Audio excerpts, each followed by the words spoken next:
Chronicles of Iron Thunder Road, written by Kelly Chilson, narrated by Stephen Floyd.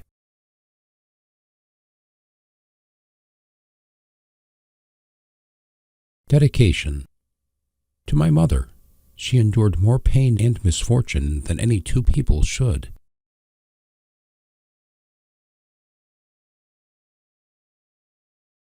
Preface. It was a difficult time for our country, and the war had only ended 10 or so years ago. Between 620,000 to 850,000 people had died in a country with a population of 39 million or so. It was the later part of the 1800s, 1870 I figure. I don't rightly know. Some people say one thing, and others say another. The year doesn't really matter anyway. We are alive. At this time, there was the North, the South, and the Western Territories. The North cut off and ran west at Maryland, West Virginia, Kentucky, and Ohio out to Illinois, stretching as far as Kansas. The South was south of those border states and stretched out just as far, including Texas. The Western Territories were pretty much straight north of Kansas and west out to California, with Oklahoma being south of Kansas. The 19th century was pretty rough, to say the least. Almost everyone I knew was living hand to mouth, meaning if they made $1 that day, they ate it in food or drink. There were lots of mining towns and such spreading out west. Word about the gold rush in California was spreading like wildfire, and people were getting in wagon trains in the east trying to get in on the land rush that was happening too. Everyone wanted a farm or a ranch, a piece of land to call home. It was an interesting time to be alive, as there was so much happening. Seemed like every time we saw a stagecoach, and it had some hoity-toity snob in it heading to California, which is probably why we liked robbing them. Things were different, and it was getting harder to make a living, as the marshals were usually people who gave up on the bad life. But every now and again, you would find a town with nobody, and you would call that home for a while.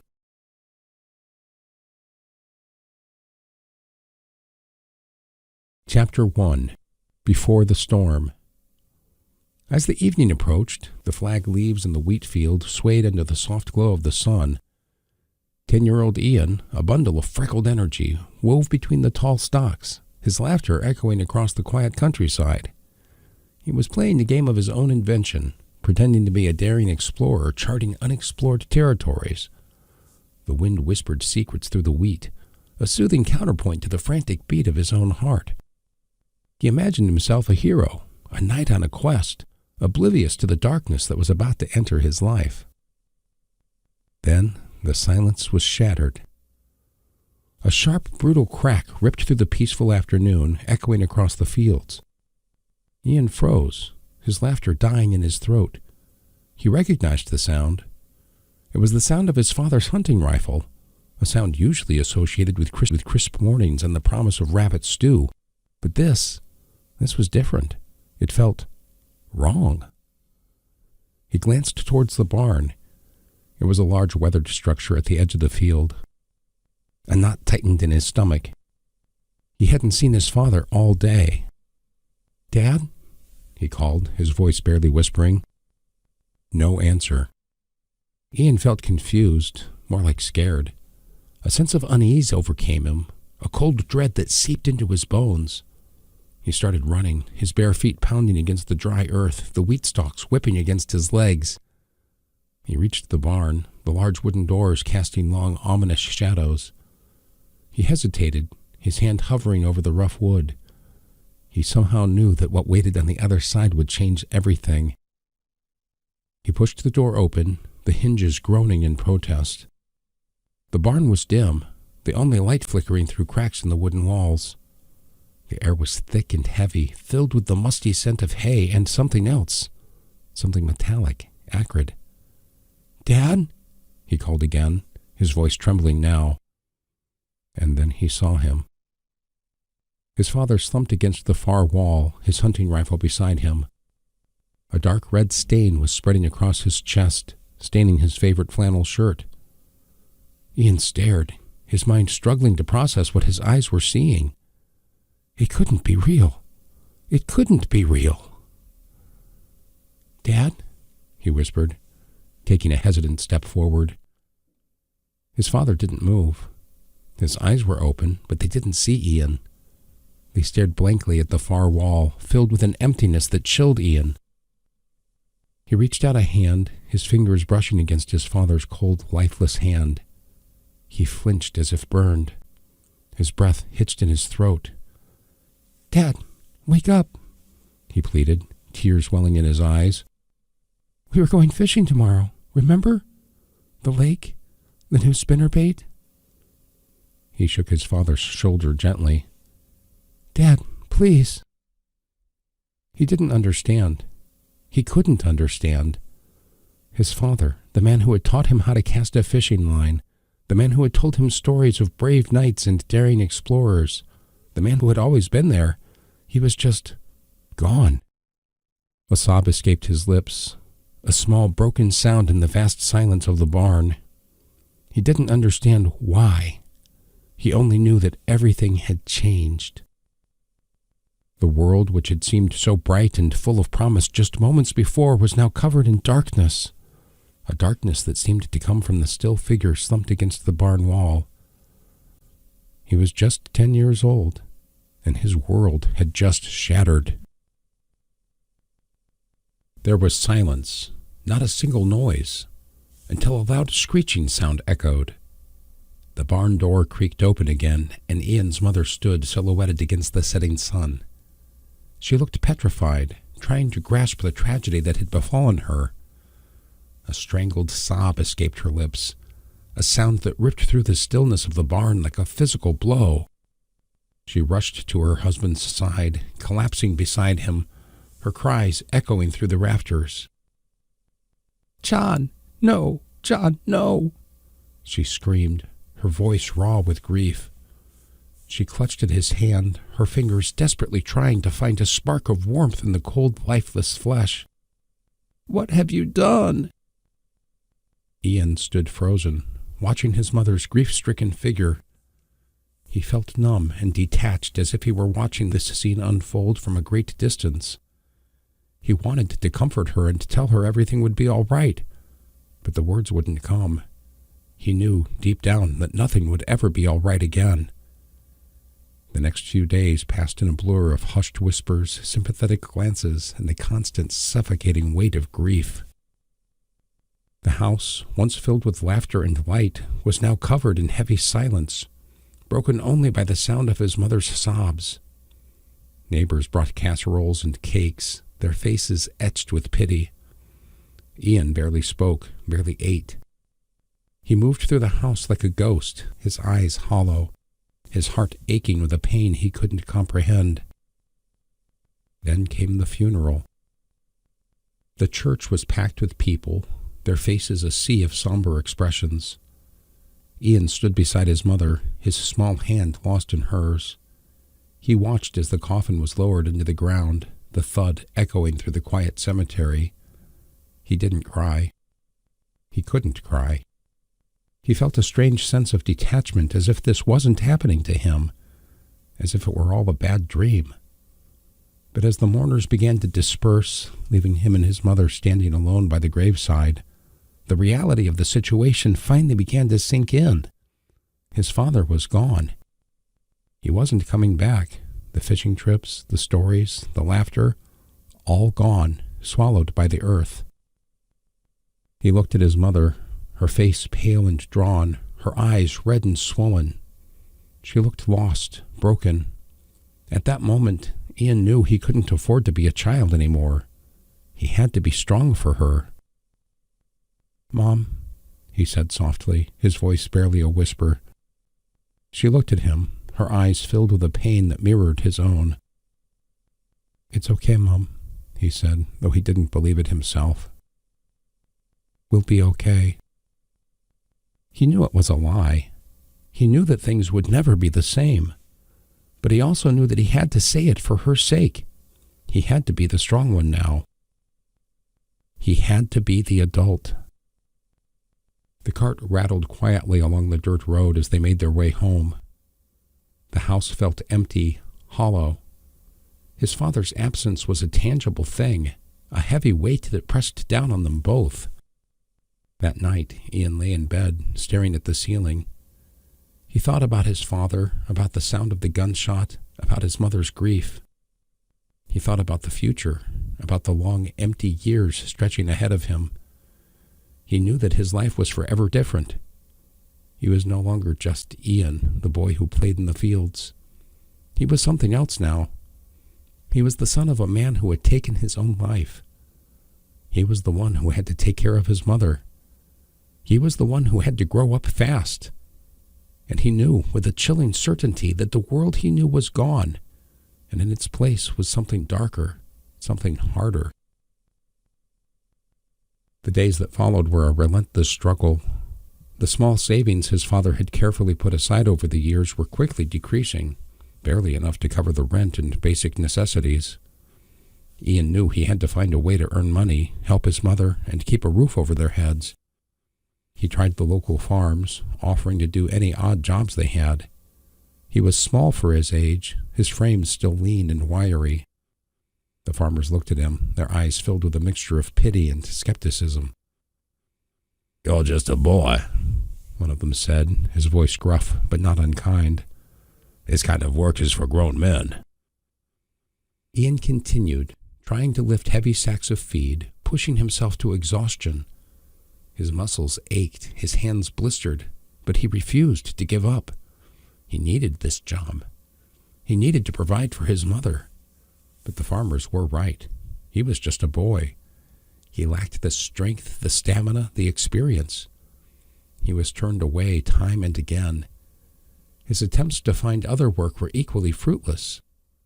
He tried the local grocery store, the hardware store, and even the gas station. But everywhere he went, he was met with the same response. "You're too young." The rejections stung. Each one was a blow to his already fragile self-esteem. He felt like a failure, a burden. He was supposed to be the man of the house now, but he couldn't even get a job. Meanwhile, his mother's grief had taken a dark turn. She had started drinking. Without realizing it, the bottle of whiskey became her constant companion. The house was filled with the sugary scent of cheap liquor and the sound of her slurred words. She would sit in the living room for hours, staring at old photographs of his father, tears streaming down her face. "He left us, Ian," she would say, her voice thick with despair. "He left us alone. No man will ever want me now, a woman with a child. We're doomed, both of us."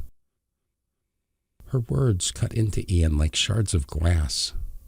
He tried to comfort and tell her everything would be all right, but his words felt hollow and meaningless. He knew she was right. They were doomed. He was doomed. He was a burden, a weight around her neck. Maybe, he thought, maybe she would be better off without him. One night he overheard her talking to herself in the kitchen, her voice laced with bitterness and regret. "He was right," she mumbled. "I'm nothing without him. A broken woman, a burden to my own son." Ian's heart sank.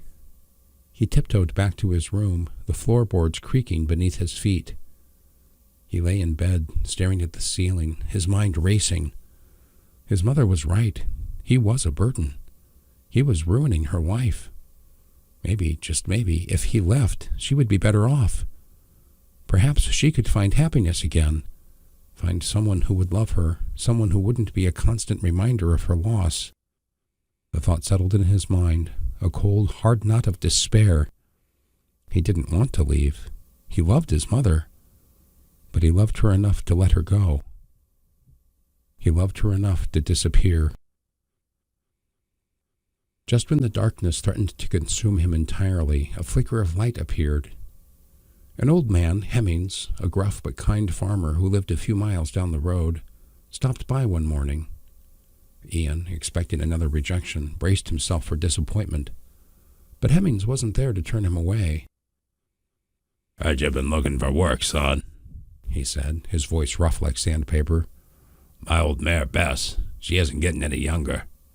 Could use a pair of young eyes to keep her company. Make sure she's all right." Ian stared at him, disbelief opposing a sudden surge of hope. You want me to work for you?" he stammered. Hemmings grunted. "Don't need much. Just someone to feed, groom, and ensure she isn't getting into trouble. Think you can handle that? Ian nodded eagerly. Yes, sir, I can. Good. Start tomorrow. Sunrise. And just like that, Ian had a job. It wasn't much, but it was a lifeline, a reason to get out of bed in the morning. He threw himself into the work, eager to prove himself. He learned to groom Bess, her coat sleek and black under his careful brushstrokes. He learned to mix her feed, the sweet smell of hay and oats filling the stables. He learned to recognize her moods, the subtle flick of her ears, the gentle nudge of her head. The early days were a steep learning curve. He made mistakes, of course. One evening he forgot to latch the stable door, and Bess wandered off into the neighboring field. He panicked, searching for her in the fading light, his heart pounding with fear. He found her eventually, grazing peacefully under the watchful gaze of the moon. He led her back to the stable, scolding himself for his carelessness. Hemmings, despite his gruff exterior, was patient. He showed Ian the ropes, teaching him the ways of the farm and the rhythms of the land. He shared his knowledge, his stories, and his quiet wisdom. He became a mentor, a father figure, filling a void that Ian hadn't even realized existed. Working with Bess brought a sense of purpose and a sense of belonging. The barn became his sanctuary, a place where he could escape the darkness that clung to him like a shadow. He spent hours talking to Bess, confiding his fears, his hopes, and his dreams. She listened patiently, her large brown eyes filled with understanding. He still worried about his mother, her grief a constant presence in the back of his mind. But the farm offered a respite, a place where he could be just Ian, the boy who loved horses, the boy who was learning to heal. The fragile peace Ian had found shattered one cold winter night. A blizzard raged outside, the wind howling like a banshee, rattling the windows of the farmhouse. Ian had stayed late in the barn, tending to Bess, making sure she was warm and comfortable. He had lit an oil lamp, its flickering flame casting long dancing shadows on the stable walls. He had meant to blow it out before leaving, but he had forgotten to return to the house. He woke in the night to the sound of his mother screaming. He scrambled out of bed, his heart pounding in his chest. He ran to the window, his breath catching in his throat as he saw the orange glow in the distance. The barn is on fire. He raced out of the house, the icy wind whipping at his face. He reached the barn, the flames leaping high into the night sky, casting an eerie glow on the snow-covered fields. He could hear Bess screaming, a terrified, heart-wrenching sound. He tried to run inside to save her, but the heat was too intense. He was forced back, coughing and choking on the smoke. He watched helplessly as the flames consumed the barn, the roof collapsing with a deafening roar.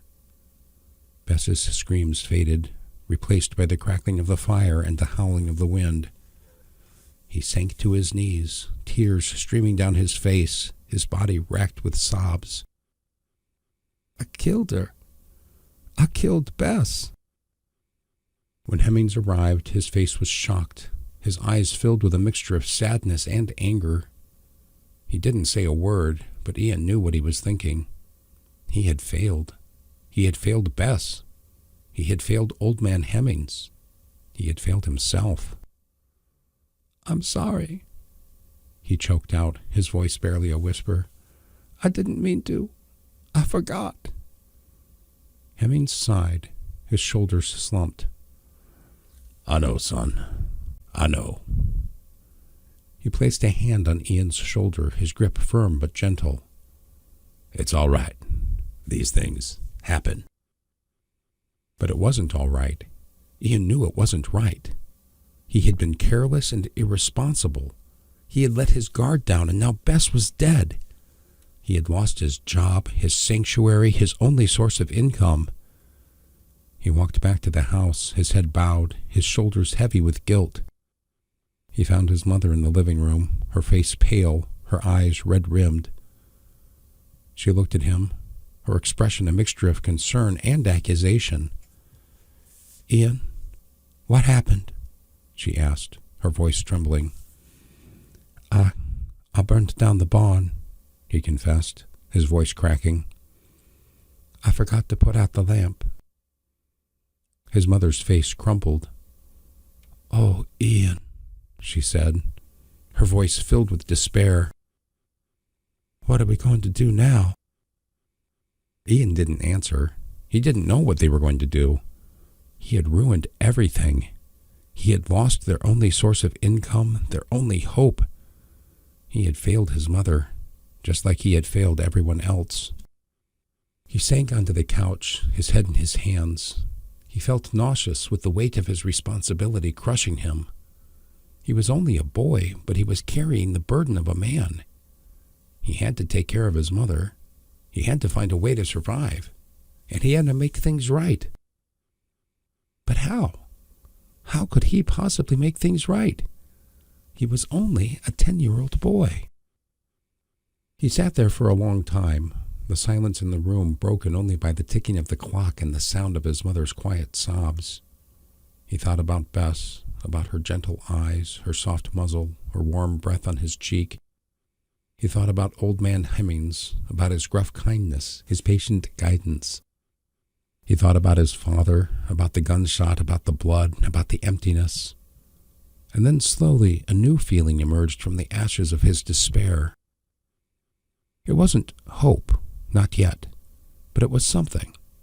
There was a sense of resolve, a determination to do better, to be better.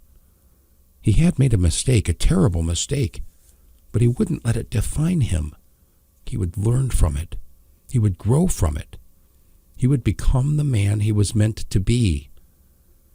He looked up at his mother, her face etched with worry and grief. He took a deep breath, steeling himself for the difficult conversation ahead. As a 10-year-old, Ian's thoughts were unusually mature. It was heartbreaking to realize that a young boy had to grow up in such circumstances.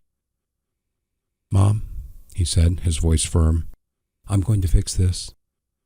I'm going to find a way to make things right." He didn't know how, not yet, but he would find a way. He had to. He was all she had left. The words hung in the air, heavy and fragile. Ian's mother looked at him, her eyes filled with grief so deep it seemed to suck the very air from the room. Then the dam broke. "You fix this?" she cried, her voice raw with pain. "How, Ian? How are you going to fix this? You can't even keep a horse alive. Just like... She couldn't finish the sentence, the unspoken words hanging between them like a poisoned dart. Ian flinched, the unspoken accusation hitting him harder than any physical blow. He knew what she had meant, just like his father had. Careless, incapable, a destroyer. "Mom, he started, but she cut him off. "Don't," she sobbed, her body shaking uncontrollably. "Just don't." She turned away from him, clutching at her chest as if trying to contain the pain that threatened to spill out. "Every time I look at you, I see him. I see the gun, the blood." Her words were like a knife twisting in Ian's heart. He knew. He knew he was a constant reminder of her trauma, a living, breathing embodiment of her loss. He was a burden, not just financially, but emotionally. His presence was a wound that refused to heal. He watched her, his own tears blurring his vision.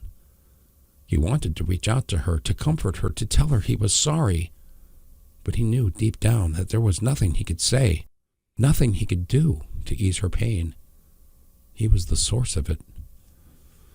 I understand," he whispered, his voice choked with emotion.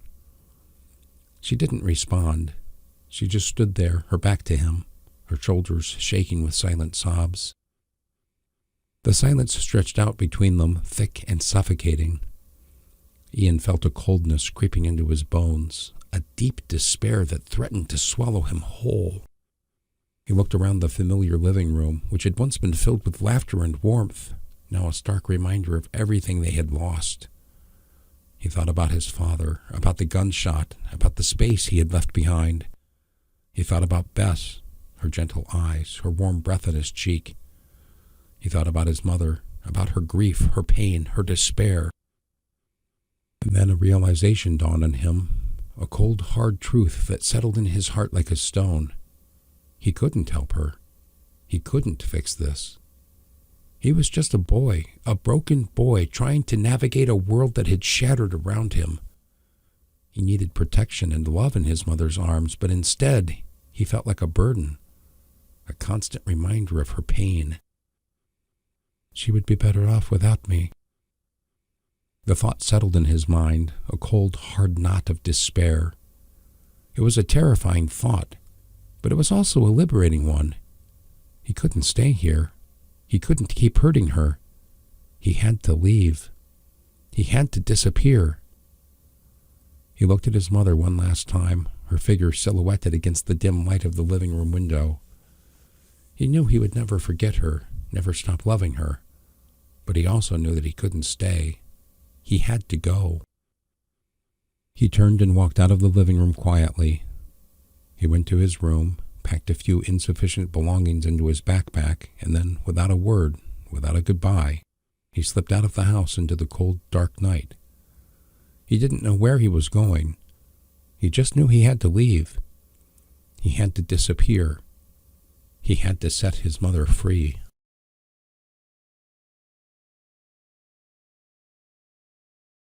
Chapter 2. Seeds of Regret. The biting wind seemed to mock Ian's thin clothes, tearing through him like icy claws. Frost clung to the brittle grass, crunching under his worn boots as he stumbled down the deserted road. Days blurred into nights, each one a relentless battle against hunger, thirst, and the gnawing cold. He hadn't eaten properly since leaving home, surviving on scraps scavenged from bins behind the village bakery and the occasional handful of berries found clinging to frost-covered bushes. His stomach growled, a constant, painful reminder of his emptiness. He wrapped his arms around himself, shivering, his breath misting in the chilly air. He needed shelter, warmth, and food. He needed anything. One particularly harsh night, he stumbled upon an abandoned trapper's cabin deep in the woods. The door hung open, creaking ominously in the wind. He hesitated, fear warring with desperation. He knew he shouldn't be here. It wasn't his. But the cold was relentless, and the thought of another night spent shivering under the open sky was unbearable. He crept inside, his eyes slowly adjusting to the dim light. The cabin was small, a single room with a dirt floor and a rough-hewn fireplace. A pile of furs lay in one corner, and a few traps hung from the rafters. It was a basic shelter, but it offered shelter from the elements. He rummaged through the trapper's belongings. His fingers were numb with cold. He found a thick buckskin coat, stiff with age, but surprisingly warm. He pulled it on, the fur lining brushing against his skin. He found a pair of worn leather gloves and a tattered wool scarf. He wrapped the scarf around his neck, feeling a flicker of warmth spread through him. He gathered some firewood from outside, his hands clumsy and cold. He managed to light a fire in the fireplace, the flames crackling and spitting, casting a warm glow on the rough walls. He huddled close to the fire, feeling the heat seep into his chilled bones. He closed his eyes, exhaustion washing over him. "I know I cannot stay here long." The trapper would return eventually, and he didn't want to be caught. But for now, he had shelter, warmth, and a brief respite from the harsh realities of his life. He drifted off to sleep, the crackling of the fire and the howling of the wind lulling him into an uneasy slumber. He woke to the sound of voices outside the cabin. He sat up, his heart pounding in his chest. He peeked through a crack in the wall, his breath catching as he saw two figures approaching. They were men, rough-looking, their faces weathered and scarred. They were carrying rifles, and their eyes scanned the woods with a predatory intensity. Ian's mind raced. He had to get out of here. He couldn't be caught. He grabbed his meager belongings, his hands shaking. He crept towards the back of the cabin, searching for an escape route, but there was none. The only way out was through the front door, past the two men. He hesitated, fear paralyzing him. He couldn't stay here. He couldn't be caught. But he couldn't face those men. He was alone and vulnerable. He closed his eyes, tears welling up. He was trapped. The very next moment, his foot bumped against something hard and round. He glanced down and saw a loose stone half buried in the dirt floor. An idea, desperate and risky, flickered in his mind. He picked up the stone, its weight surprisingly comforting in his trembling hand. Maybe he could distract them. A quick throw, a moment of confusion. It was a slim chance, but it was all he had. The stone, heavy and cold in his hand, felt like a lifeline. He took a deep breath, his heart pounding in his chest. He raised his arm, aiming for the window. With a swift, desperate motion, he hurled the stone. It sailed through the air, shattering the window with a loud crack. The two men outside the cabin were startled, their attention diverted from the door. Ian seized the opportunity. He bolted from the cabin, his feet pounding against the snow, his breath barely a gasp. He didn't look back, didn't dare slow down. He just ran, his heart pounding in his chest, his lungs burning. Behind him, he could hear the men shouting, their voices echoing through the winter air. He didn't know if they were chasing him, but he didn't dare look back. He kept running faster and faster until his legs burned and his lungs ached. He didn't stop until he reached the edge of the woods, his heart pounding in his chest. He collapsed onto the ground, panting, his body trembling. He had escaped, but the fear still lingered, a cold, clammy sweat clinging to his skin. He lay there for a long time, the sounds of the forest swirling around him. The wind swirled through the trees, the birds chirped their morning songs, and the distant rumble of a wagon echoed in the distance. He closed his eyes, the warmth of the sun filtering through the leaves. He was safe for now. The icy grip of winter tightened its hold on the land as Ian stumbled through a bustling market town, his body weakened by hunger and exhaustion. The smells of roasted meats and spiced cider filled the air, a cruel mockery of his empty stomach. He collapsed in a snow-dusted alleyway, the cold seeping into his bones, his vision blurring. "Well, what have we here?" a gruff voice boomed. Ian blinked, his eyes focusing on a pair of worn leather boots and sturdy legs clad in woolen trousers. He looked up to see a man with a kind face, framed by a thick gray beard and twinkling eyes that belied the weathered lines etched on his face. A colorful wagon, laden with an assortment of wares, stood behind him. "Looks like a young sparrow fallen from its nest," the man chuckled, his breath forming a cloud of condensation in the frosty air. "Come, lad, let's get you out of this cold." The man introduced himself as Silas, a traveling salesman, hauled Ian to his feet, and led him to a nearby inn. The warmth of the fire and the smell of stew filled Ian's senses, making his head spin. Silas ordered a hearty bowl of stew and a root beer for Ian, who devoured it with a ferocity born of desperation. "Slow down, lad," Silas chuckled, his eyes twinkling. "No need to choke yourself." As Ian ate, Silas studied him with a curious gaze. "What's your story, eh? What's a young lad like you doing wandering the streets alone in this weather?" Ian hesitated, unsure whether to trust this stranger. But his desperation outweighed his caution. He recounted his tale, his voice cracking with emotion as he spoke of his father's death, his mother's despair, and his own ill-fated attempt to provide for them. Silas listened patiently, his expression growing somber. When Ian finished, he nodded slowly. "A heavy burden for one so young," he said, his voice filled with compassion. "Tell you what, lad, you help me with my sales, and I'll provide you with food, shelter, and a warm bed. What do you say?" Ian's eyes widened with gratitude. "Yes, sir," he said, his voice hopeful. "Thank you, sir." And so Ian became Silas's apprentice, traveling with him from town to town, learning the trade tricks. Silas was a master salesman, his words flowing like honey, his charm disarming even the most skeptical customer. Ian watched him closely, absorbing his techniques, his mind sharp and eager. But Ian, with his young and impressionable mind, took away the wrong lessons. He saw how Silas embellished the truth, played on people's emotions, and used flattery and deception to close a deal. He began to see the world through a distorted lens, where truth was malleable and honesty was a weakness. Blinded by his success and fondness for the boy, Silas didn't notice the change in Ian. He saw Ian's enthusiasm, his quick wit, his natural charm. He praised and encouraged him, unaware of the dark path his apprentice was walking.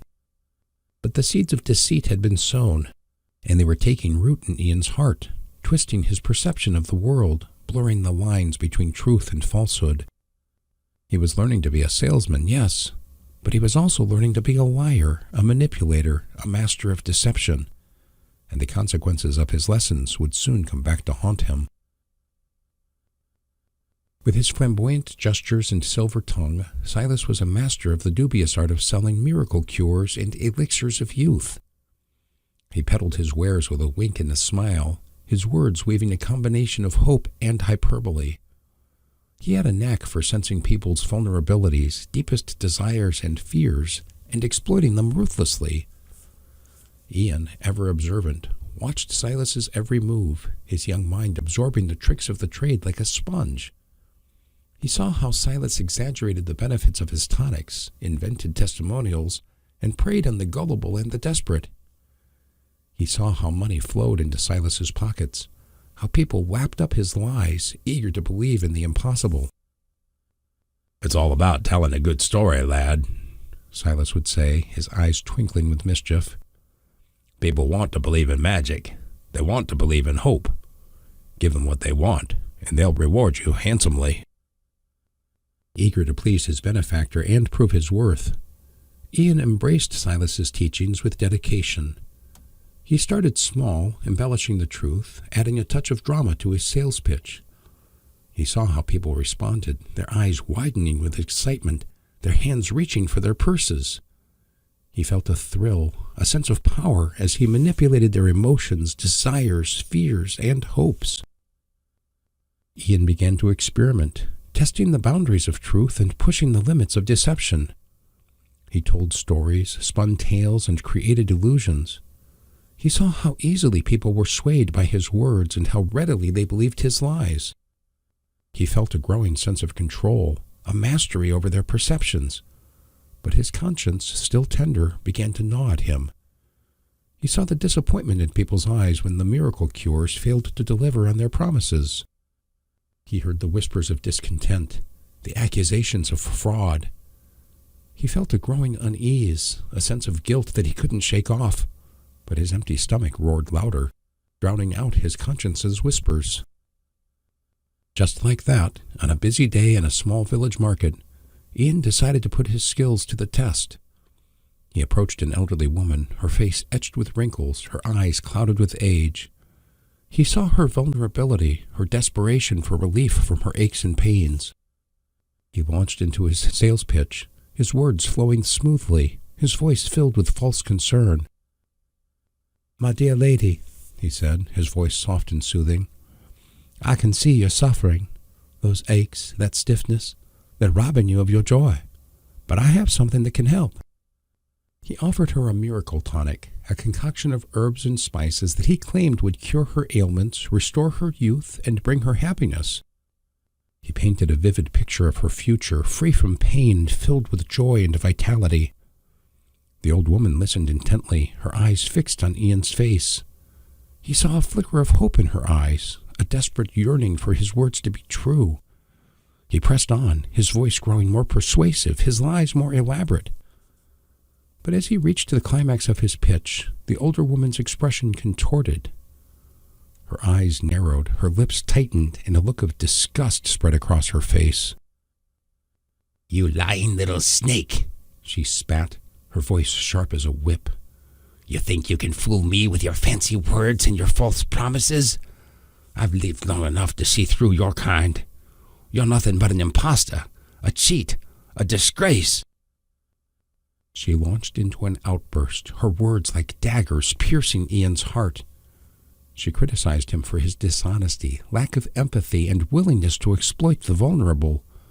She called him a parasite, a predator, a blight on society. Ian stood there, his face burning with shame, his body trembling with humiliation. He had never been spoken to like this before. He had never felt so small, so insignificant, so utterly despicable. The old woman's words cut deep, exposing the ugliness of his actions, the darkness that had taken root in his heart. He saw himself reflected in her eyes, and he flinched in horror. He was a monster, a fraud, a disgrace. He mumbled an apology, his voice barely a whisper, and fled the scene, his head bowed, his shoulders slumped. He wandered aimlessly through the streets, the old woman's words echoing in his ears, her image seared into his mind. With a sickening clarity, he realized that he had crossed a line. He had betrayed his own conscience, his own sense of morality. He had become the very thing he despised, a manipulator, a liar, a predator. But the thrill of manipulation, the power of bending others to his will, still lingered as a seductive whisper in the shadows of his heart. He knew the path to redemption would be long and difficult, and the temptation to stray would be ever present. One misstep, one moment of weakness could send him spiraling back into the abyss. Ian began to plot his revenge, his mind churning with schemes and conspiracies. He would ruin Silas's reputation, destroy his business, and leave him penniless and alone. He would make him suffer as he had suffered, make him taste the bitterness of betrayal and defeat. With his easy grin and boisterous laughter, Silas remained oblivious to the darkness festering within his young apprentice. He saw Ian's growing confidence, quick wit, and ability to charm customers, and he mistook it for genuine talent. He praised Ian's natural gift for salesmanship, unaware of the twisted path his protege was walking. "You've got a real knack for this, lad," Silas would say, clapping Ian on the shoulder. "A silver tongue, just like your old mentor. You'll go far, mark my words." Fueled by a potent cocktail of ambition and bitterness, Ian saw Silas's blindness as an opportunity. He began to test the limits of his deception, pushing the boundaries further with each passing day. He concocted elaborate tales of his goods, inventing fantastical origins and miraculous properties.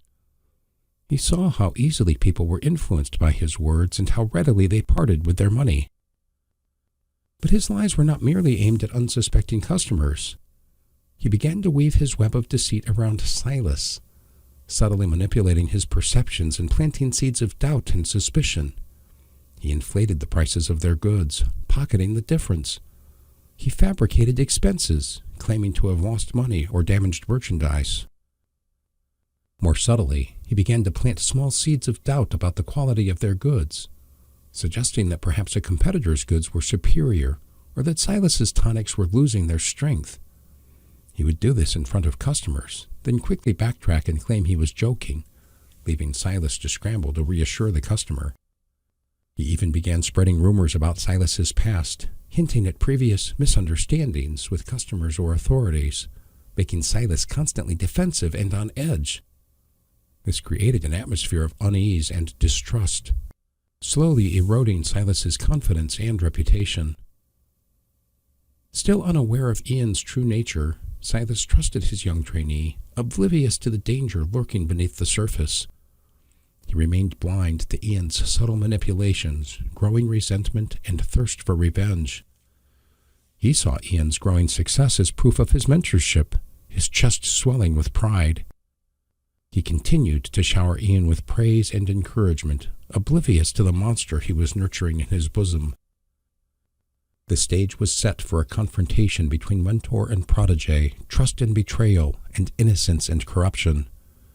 The seeds of deceit had been sown, and they were about to bear their bitter fruit. The wheels of Silas's wagon creaked and groaned as they rolled down a dusty road, the midday sun beating down mercilessly. Ian sat beside him, his gaze fixed on the passing scenery, a mask of nonchalance hiding the turmoil within.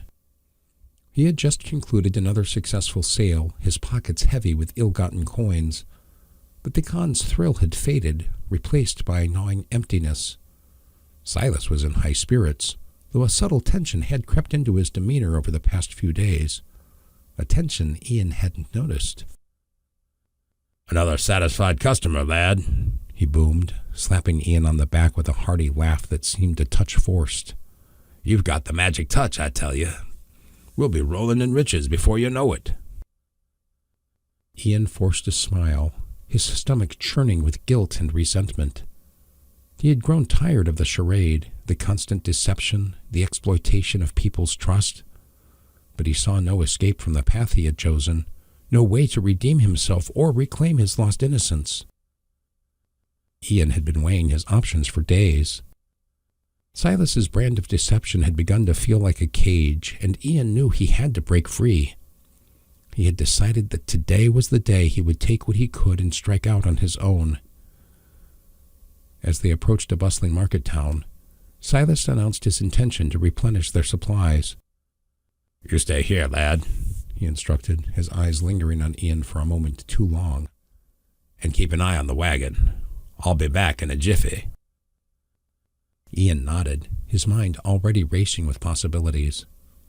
He had decided he would take enough money to leave Silas and try to make his way. He watched Silas disappear into the crowd, then carefully set about his plan.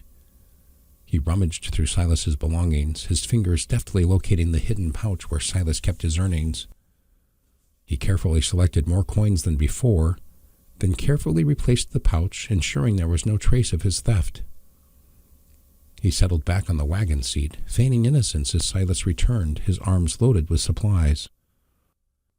"Right then, lad," Silas declared. "Let's get back on the road." As they journeyed onwards, Silas launched into a tale of his latest conquest, a gullible farmer who had readily purchased a bottle of his miracle tonic for an exorbitant price. Ian listened with insincere interest, his heart pounding with a mixture of fear and excitement. Silas put his change away from his last purchase. Suddenly, Silas paused, his brow furrowed in confusion. "Hold on a minute," he muttered, reaching into his pouch. "That's odd. I could have sworn I had more coins than this." He counted his remaining money, his expression growing increasingly grim. He turned to Ian, his eyes narrowed with suspicion. "Ian, lad," he said, unusually stern, "have you been in my pouch?" Ian's heart skipped a beat, but he maintained his composure. "No, sir," he lied, his voice steady. "I haven't touched your money." Silas studied him for a moment, his gaze piercing and intense. Then, with a sigh of resignation, he reached into his other pocket and produced a small, intricately carved wooden box. He opened it, revealing a collection of coins, each one marked with a tiny, almost invisible inscription. "I've been marking my coins for weeks now, lad," Silas said, his voice heavy with disappointment. "I've noticed small amounts missing, and I've had my suspicions. I was hoping I was wrong and hadn't created a monster." Ian's facade crumbled. He looked away, shame and guilt washing over him. He had been caught, his deception exposed, his betrayal laid bare. Silas's voice softened, tinged with sadness. Silas demanded to see Ian's coins. "No," Ian replied. "I trusted you, Ian," he said. "I took you in, gave you a home, taught you everything I knew. And this is how you repay me?" Ian's throat tightened, tears welling up in his eyes. "I'm sorry," he choked out, his voice barely a whisper. "I didn't mean to. I just—" Silas shook his head, his expression a mixture of sadness and anger. "I know, lad," he said. "I know. But it doesn't change anything. Trust is the foundation of any relationship, and you've broken that trust. I can't keep you on any longer." Ian's heart sank. He had lost everything, his home, his mentor, his chance at redemption. He had betrayed the one person who had shown him kindness, the one person who had believed in him. He had destroyed his own future with his own hands. He begged Silas to reconsider and give him another chance, but Silas remained firm. "I'm sorry, Ian," he said, his voice filled with regret. "But it's over. You need to find your way now. You've broken my trust, and without trust, there's nothing left to build on." He gestured towards the road ahead. "You have a quick wit and a sharp mind, Ian. You could have made something of yourself, but you chose the wrong path and must face the consequences." Ian's shoulders slumped, the weight of his betrayal crushing him. He watched as Silas climbed back onto the wagon, the reins held loosely in his weathered hands. "The road is long, lad. There's always somewhere new to explore, someone new to meet. But you need to find your way now." He paused, his eyes softening slightly. "And Ian?" "Yes, Silas?" "Try to find a way that works. One where you understand that trust is a tool, and you can't build anything without it. It's a harder lesson, but it's one you need to learn." With a final regretful glance, Silence flicked the reins and the wagon lurched forward, leaving Ian standing alone in the dust and the silence. He watched as the wagon disappeared over the horizon, taking with it the only element of stability and belonging he had known since leaving home. The sun beat down on him, the wind whipping at his clothes, but Ian felt a chill deeper than any winter could bring. He was truly alone now, adrift in a vast and unforgiving world. Silas's words echoed in his mind, a stark reminder of his choices, the trust he had broken, and the opportunities he had squandered. As the dust settled around him, a new clarity emerged from the wreckage of his despair. With painful clarity, he saw the destructive nature of his deceit, the way it had poisoned his relationships, eroded his sense of self, and ultimately left him isolated and alone. He longed for connection, for companionship, for the simple comfort of human touch. But he knew that he had to earn those things and rebuild the trust he had so carelessly shattered. He thought of his mother, of the pain he had caused her, the burden he had become. He thought of Bess, of the gentle mare he had failed to protect. He thought of Silas, the kindness he had betrayed, and the lessons he had twisted. At that moment, standing alone on the dusty road, Ian made a decision. He would change. He would learn from his mistakes, understanding that trust was necessary to get by. He would find his way back to something that worked.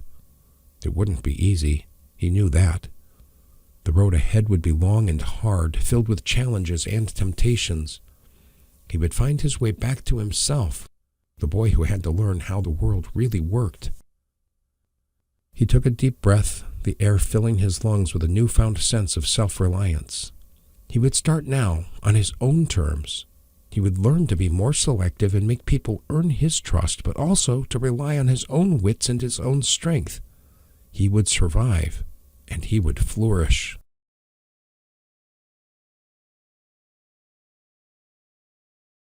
Chapter 3.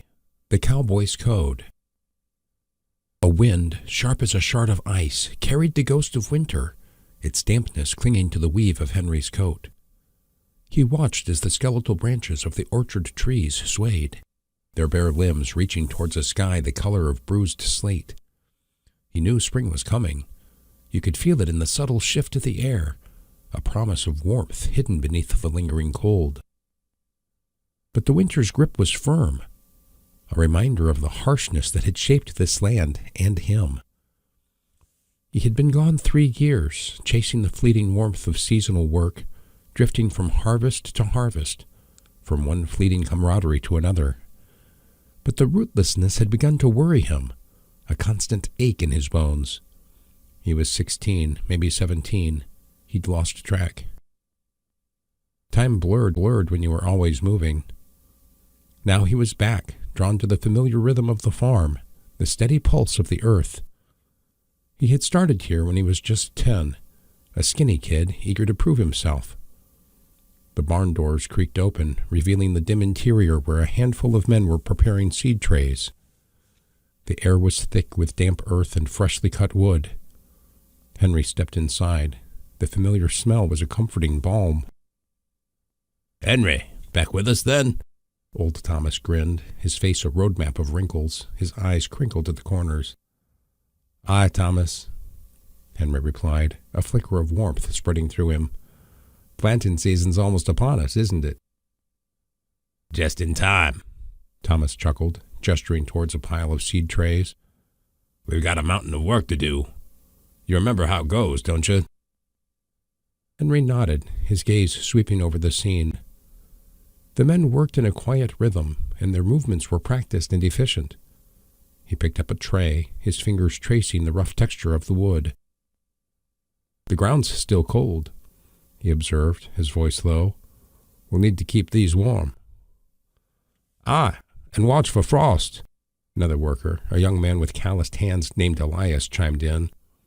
Last year, we lost half the seedlings to a late freeze. Henry felt uneasy. The memory of lost harvests, of lean winters, was still vivid. We can't afford that this year, he said, his voice firm. We need to be vigilant. He moved among the men, offering advice, lending a hand, and trying to recapture his lost sense of belonging. He was more than just a farmhand now, he realized. He was a survivor, a witness to the harsh realities of life. He knew the weight of responsibility, the burden of unspoken fears. These seeds are fragile, he said, his voice echoing in the barn. They need care and attention, like everything else. He paused, his gaze drifting towards the open doorway where the wind still whispered through the barren trees. He knew that the farm was more than just a place of work. It was a sanctuary where he could find a trace of peace, a fragile hope in the face of a world that seemed determined to break him. But the shadows of his past still lingered, casting a long, dark shadow over his return.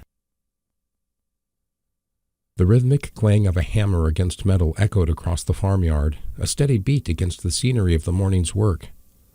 Henry, his hands already calloused from the day's labor, paused to wipe the sweat from his brow, his gaze drawn towards the source of the sound. A figure, tall and broad-shouldered, was hunched over a wagon wheel, his movements precise and efficient. It was Lucas, a man whose reputation as a skilled cowboy and a no-nonsense leader preceded him. Henry felt a familiar pang of intimidation.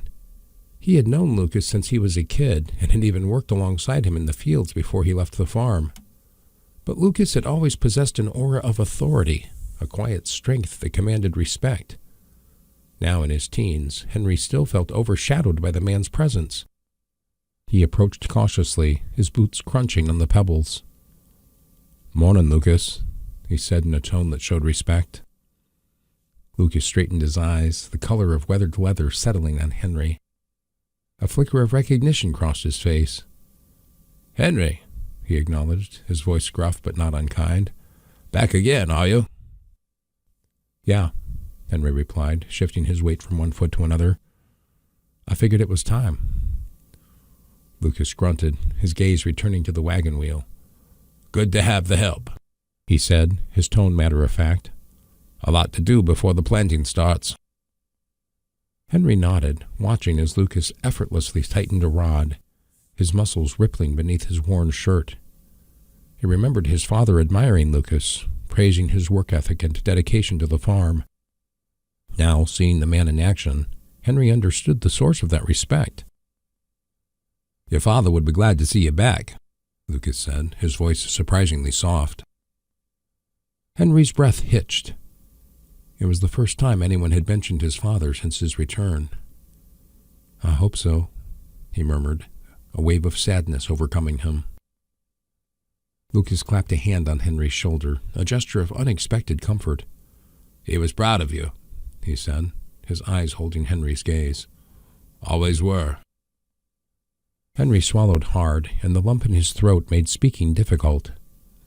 He had carried the weight of his father's absence for years, the guilt and the grief a constant burden. But Lucas's simple and direct words offered a flicker of solace, a reminder that his father's love had been real, and perhaps it still lingered. "Thanks, Lucas," he managed to say, his voice thick with emotion. Lucas nodded, his hand dropping from Henry's shoulder. "Now, get back to work," he said, a hint of a smile playing on his lips. We've got a farm to run. Henry turned away, a newfound determination coursing through him. He would honor his father's memory, he decided, by working this land, by proving himself worthy of the legacy that had been left behind. The weeks melted into a blur of sweat and toil. From dawn to dusk, Henry moved with the rhythm of the farm, his body slowly adapting to the relentless demands. The fields became his classroom, the barn his workshop, and Lucas his patient, if sometimes gruff, instructor. One morning I found them in the cowshed, the air thick with the mingled scent of hay and manure. Henry, tasked with milking a particularly stubborn cow, struggled to keep the animal still. "She's got a mind of her own," he muttered, his hands slick with sweat. Lucas, leaning against a nearby stall, chuckled. "They all do," he said. "The trick is to be firm but gentle. You've got to earn their trust." He stepped forward, demonstrating the proper technique, his large hands surprisingly skillful. "See? It's all in the rhythm." Henry, mimicking Lucas's movements, felt the tension ease from the cow's udder. The milk flowed steadily into the pail, a satisfying sound in the quiet barn. "Like this?" he asked, glancing at Lucas for approval. "Ah, just like that," Lucas said, nodding. "You're a quick learner, Henry." The afternoon sun beat down mercilessly, baking the dry earth. Henry strained, his muscles aching as he wrestled with the heavy swinging tray attached to the windmill's waterspout. It had broken loose from its slot, and the water, meant to flow down the carefully sloped furrows, was spraying wildly, soaking the parched ground in useless patches. Frustration gnawed at him. He had tried everything, but the tray, a massive thing of wood and metal, was too heavy to maneuver back into place. He was about to give up in frustration when Lucas appeared beside him. "Trouble in paradise?" Lucas asked, a twinkle in his eye. Henry scowled, wiping the sweat from his brow. "This blasted tray," he grumbled, gesturing towards the broken apparatus. "It's like trying to lift a stubborn mule." Lucas knelt beside him, examining the broken slot and the heavy tray. "Looks like the pin gave way," he said, his eyes scanning the setup. "And with this much water pressure, it's no wonder it's heavy." He tested the weight of the tray, his brow furrowing. "We'll need to work together." He paused and pointed to a lever. "Try pulling that lever. It should decrease the water flow." Henry did as he was told, and the water flow slowed.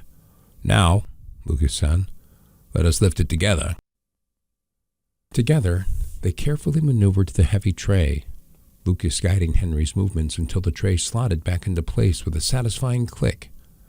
Now channeled correctly, the water flowed down the furrows, soaking the thirsty earth. "Sometimes you have to step back and see the whole picture before you can fix it." As the water finally flowed smoothly down the furrows, Henry felt gratitude. Lucas's lessons weren't just about farming, they were about life. He was learning patience, perseverance, and the importance of clear thinking in the face of adversity. One evening, after a long day of harvesting hay, they sat together on the porch of the farmhouse, the setting sun painting the sky in hues of orange and purple. Exhaustion tugged at Henry's limbs, but a sense of accomplishment filled him. "You're doing good work, Henry," Lucas said, his voice quiet. "Your father would be proud." Henry looked at Lucas, surprised by the unexpected praise. "Thanks, Lucas," he said, his voice rough with emotion. "I'm trying." Lucas nodded, his gaze fixed on the horizon. "It isn't easy," he said, "this life. But it's honest work, and there's something good in that." Henry leaned back, closing his eyes, immersing himself in the sounds of the farm. The chirping of crickets, the distant lowing of cattle, the rustling of leaves in the wind. He realized he was finding his place here, not just as a farmhand, but as a part of something bigger, something meaningful. The farm was more than just a job. It was a community, a family, a place where he could heal and grow. And in Lucas, he had found a mentor, a friend, and a father figure he had longed for. The flames of the campfire danced and flickered, casting long dancing shadows across the clearing. The air was still. The only sound was the crackling of the fire, the whinny of the horses, and the occasional hoot of an owl from the nearby woods. Henry, his stomach full of the stew they had cooked over the open fire, sat beside Lucas, the warmth of the flames a welcome contrast to the cool night air. His gaze fixed on the fire, Lucas spoke in a low, steady voice. "There's a code, you know," he said, "for folks like us." Henry looked at him, curiosity piqued. "A code?" "Aye," Lucas nodded. "A cowboy code. It isn't written down anywhere, but it's in the blood, passed down from generation to generation." He leaned forward, his eyes reflecting the firelight. "It's about honesty," he said, his voice firm. "A man's word is his bond. You say you'll do something, you do it. No excuses." Henry listened intently, his young mind absorbing Lucas's words. He had never thought about a code before, but it made sense. He had seen how Lucas lived, treated others, and always kept his promises. "It's about integrity, too," Lucas continued. "Doing what's right, even when nobody's watching. Standing up for what you believe in, even when it's hard." Henry thought about the times he had seen Lucas defend the weaker farmhands and how he had always stood up to bullies and injustice. He realized that Lucas's code wasn't just about words, but about actions.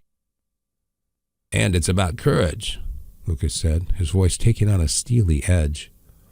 "Facing your fears, even when you're scared. Never backing down from a challenge." Henry remembered the time Lucas had single-handedly wrestled a steer that had broken loose during a storm. He must have been terrified, but he did what needed to be done. "It's about being a good man, Henry," Lucas said, his eyes meeting Henry's. "A man of honor, a man of respect." Henry felt a surge of emotion. He was a young teenage boy, but he understood the weight of Lucas's words. He had seen the darkness in the world, the cruelty and the betrayal, but he had also seen the goodness in Lucas, the integrity that shone through in everything he did. "I want to be like that," Henry said, his voice filled with conviction. Lucas smiled, a rare sight that lit up his weathered face. "You can be," he said, his hand resting on Henry's shoulder. "You just got to choose it every day." Henry sat in silence as the fire died to ashes, contemplating Lucas's words. He knew that the cowboy code wasn't just a set of rules, but a way of life. It was a path that demanded courage, honesty, and a deep commitment to doing what was right. The farmhouse kitchen, usually filled with the comforting smells of baking bread and strong coffee, was heavy with a different kind of aroma that evening, the sharp tang of anxiety. Henry sat at the worn wooden table, his gaze fixed on the weathered hands of the farmer, Mr. Johnson, as he spoke in a low, grave tone. "It ain't easy saying this, boys," Mr. Johnson confessed, his voice thick with emotion. "But the bank's breathing down my neck. This drought, it has crippled us. Might have to sell off a parcel of land, maybe more." A collective gasp filled the room. The farmhands exchanged worried glances, their faces etched with concern. Old Thomas spoke first, his eyes filled with a lifetime of hardship. "Sell the land? But Mr. Johnson, this farm, it's been in your family for generations." "I know, Thomas," Mr. Johnson sighed, running a hand through his thinning hair. "Believe me, I know. But what choice do I have?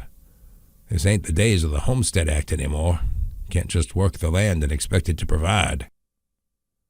Henry felt a cold knot tighten in his stomach.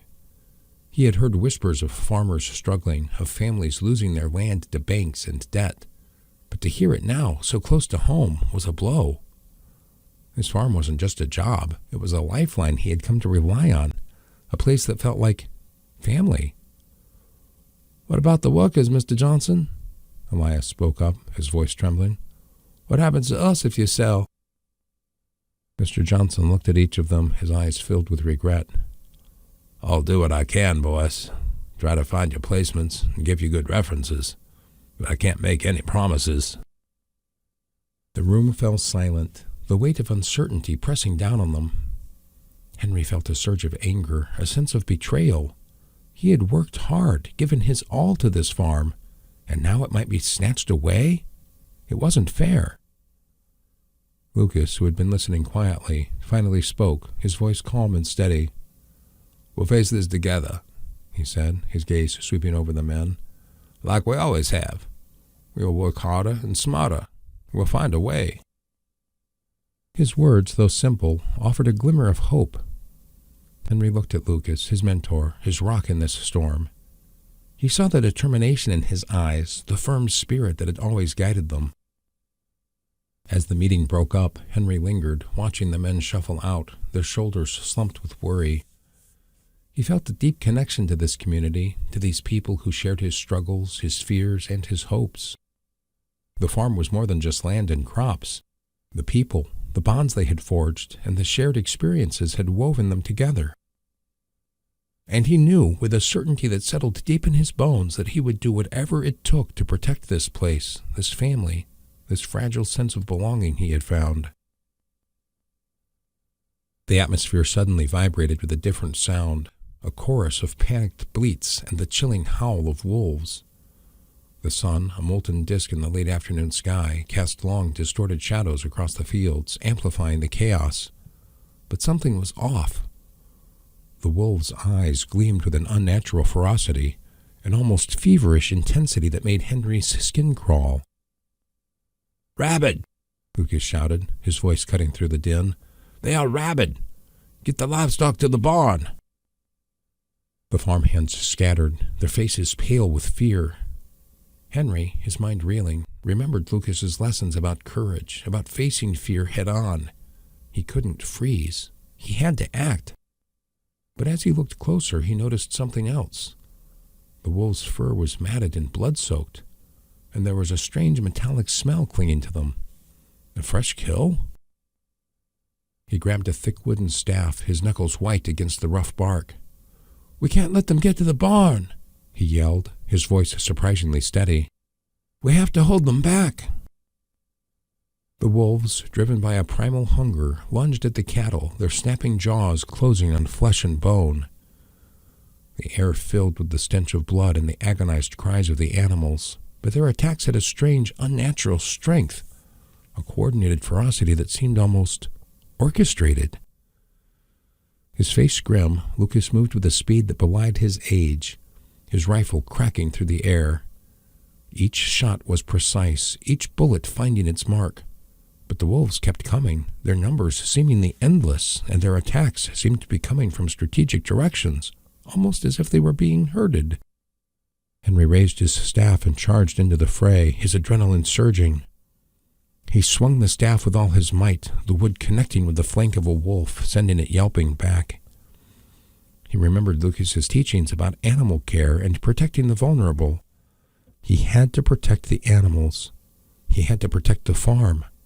But the smell of blood was getting stronger, and he saw one of the wolves had a strange wooden piece embedded in its fur, almost like a fragment of an axe handle.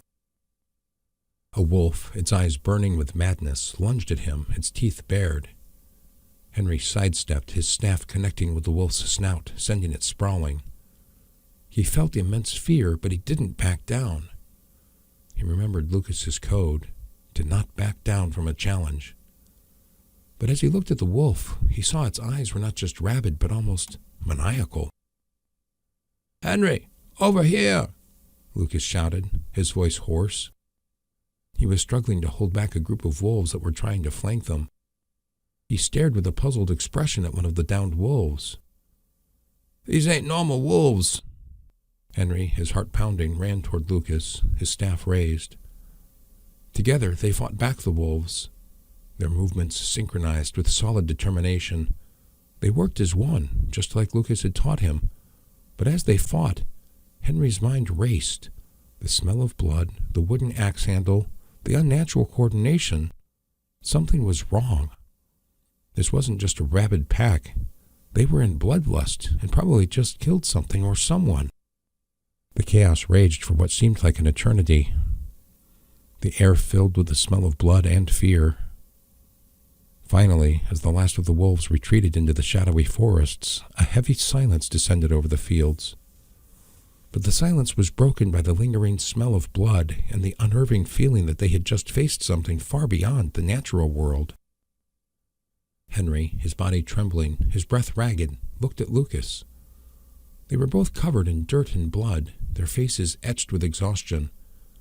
But in their eyes, a shared sense of accomplishment was mixed with a chilling unease. "You did well, Henry," Lucas said, his voice quiet, his eyes filled with pride and deep concern. "But those wolves, something ain't right." Henry nodded, his throat too tight to speak. He had faced his fear, protected the animals, and proven himself worthy of Lucas's trust. But now a new fear gnawed him, a fear of the unknown, of the strange and unnatural forces that seemed to be encroaching on their farm. With a shiver running down his spine, he wondered if it was okay to relax. The sun dipped below the horizon, painting the sky in hues of orange and purple and casting long shadows across the rolling hills. A gentle breeze rustled through the leaves of the old oak tree that stood sentinel at the edge of the pasture, its branches reaching towards the heavens like gnarled fingers. Henry and Lucas sat on the weathered porch swing, the rhythmic creaking a comforting counterpoint to the chirping of crickets. His gaze fixed on the sky, Lucas spoke in a low, steady voice. "Your father," he began, "he was more than just a friend to me. He was like a brother." Henry looked at him, surprised by the unexpected confession. He had heard stories about their friendship, about how they grew up together, worked together, and shared their lives, but he had never heard Lucas speak about it with such raw emotion. "We always looked out for each other," Lucas continued, his voice thick with memory, "through thick and thin. And when he was gone," he paused, his eyes glistening with unshed tears, "I promised myself I would look out for his boy." Henry felt a lump forming in his throat. He had always felt a connection to Lucas, a sense of kinship that went beyond their shared work on the farm.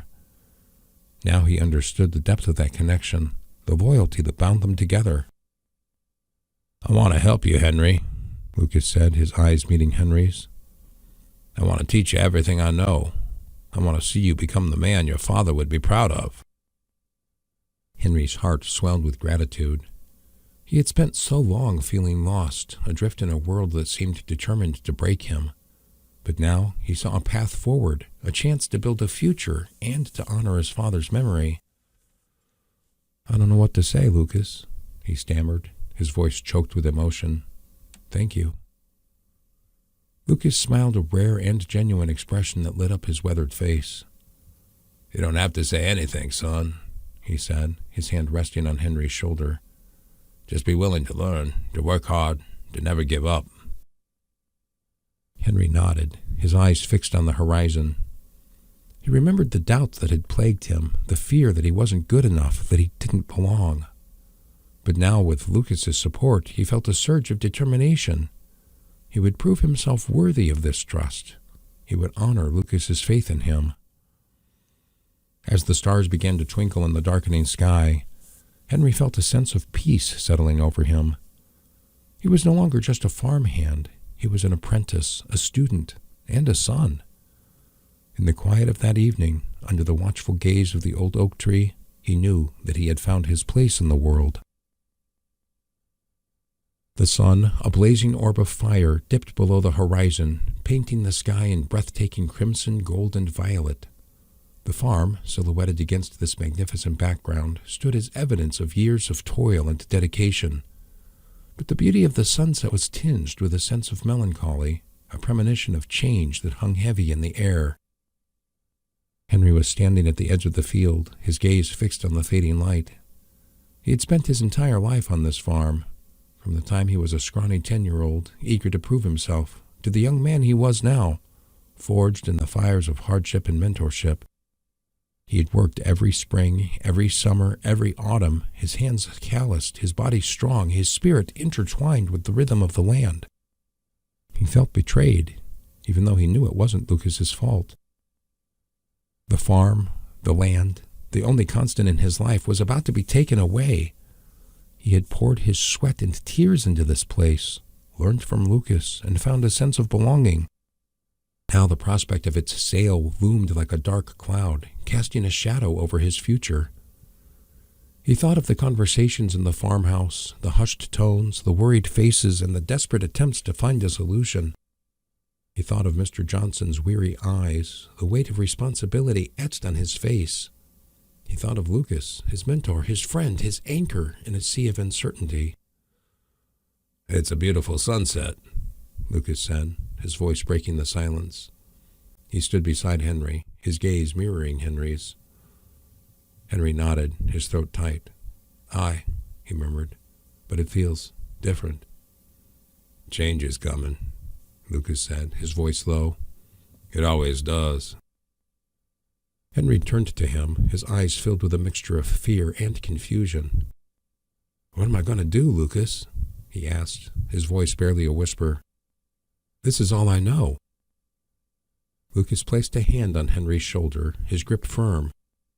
"You will find your way, Henry," he said, his eyes filled with confidence. "You are strong. You are resourceful. You've learned more than you realize." "But what about the farm?" Henry asked, his voice laced with desperation. "What about us?" Lucas sighed, his gaze drifting back to the sunset. "We'll face whatever comes together," he said. "That's what we do." Henry looked at the farm, the fields, the barn, the house, the place that had been his home, his sanctuary. He thought of the lessons he had learned, the skills he had acquired, the code he had embraced. He thought of the bond he shared with Lucas, the loyalty that bound them together. He knew the thaw would come. With it, he knew the uncertainty of a future he couldn't yet see. But as he stood there, bathed in the warm glow of the setting sun, he felt a flicker of hope, a sense of resilience that had been forged in the fires of hardship. He didn't know what the future held, but he knew he wouldn't face it alone. He had Lucas. He had the lessons he had learned, and he had the strength to face whatever came. And that, he realized, was more than enough.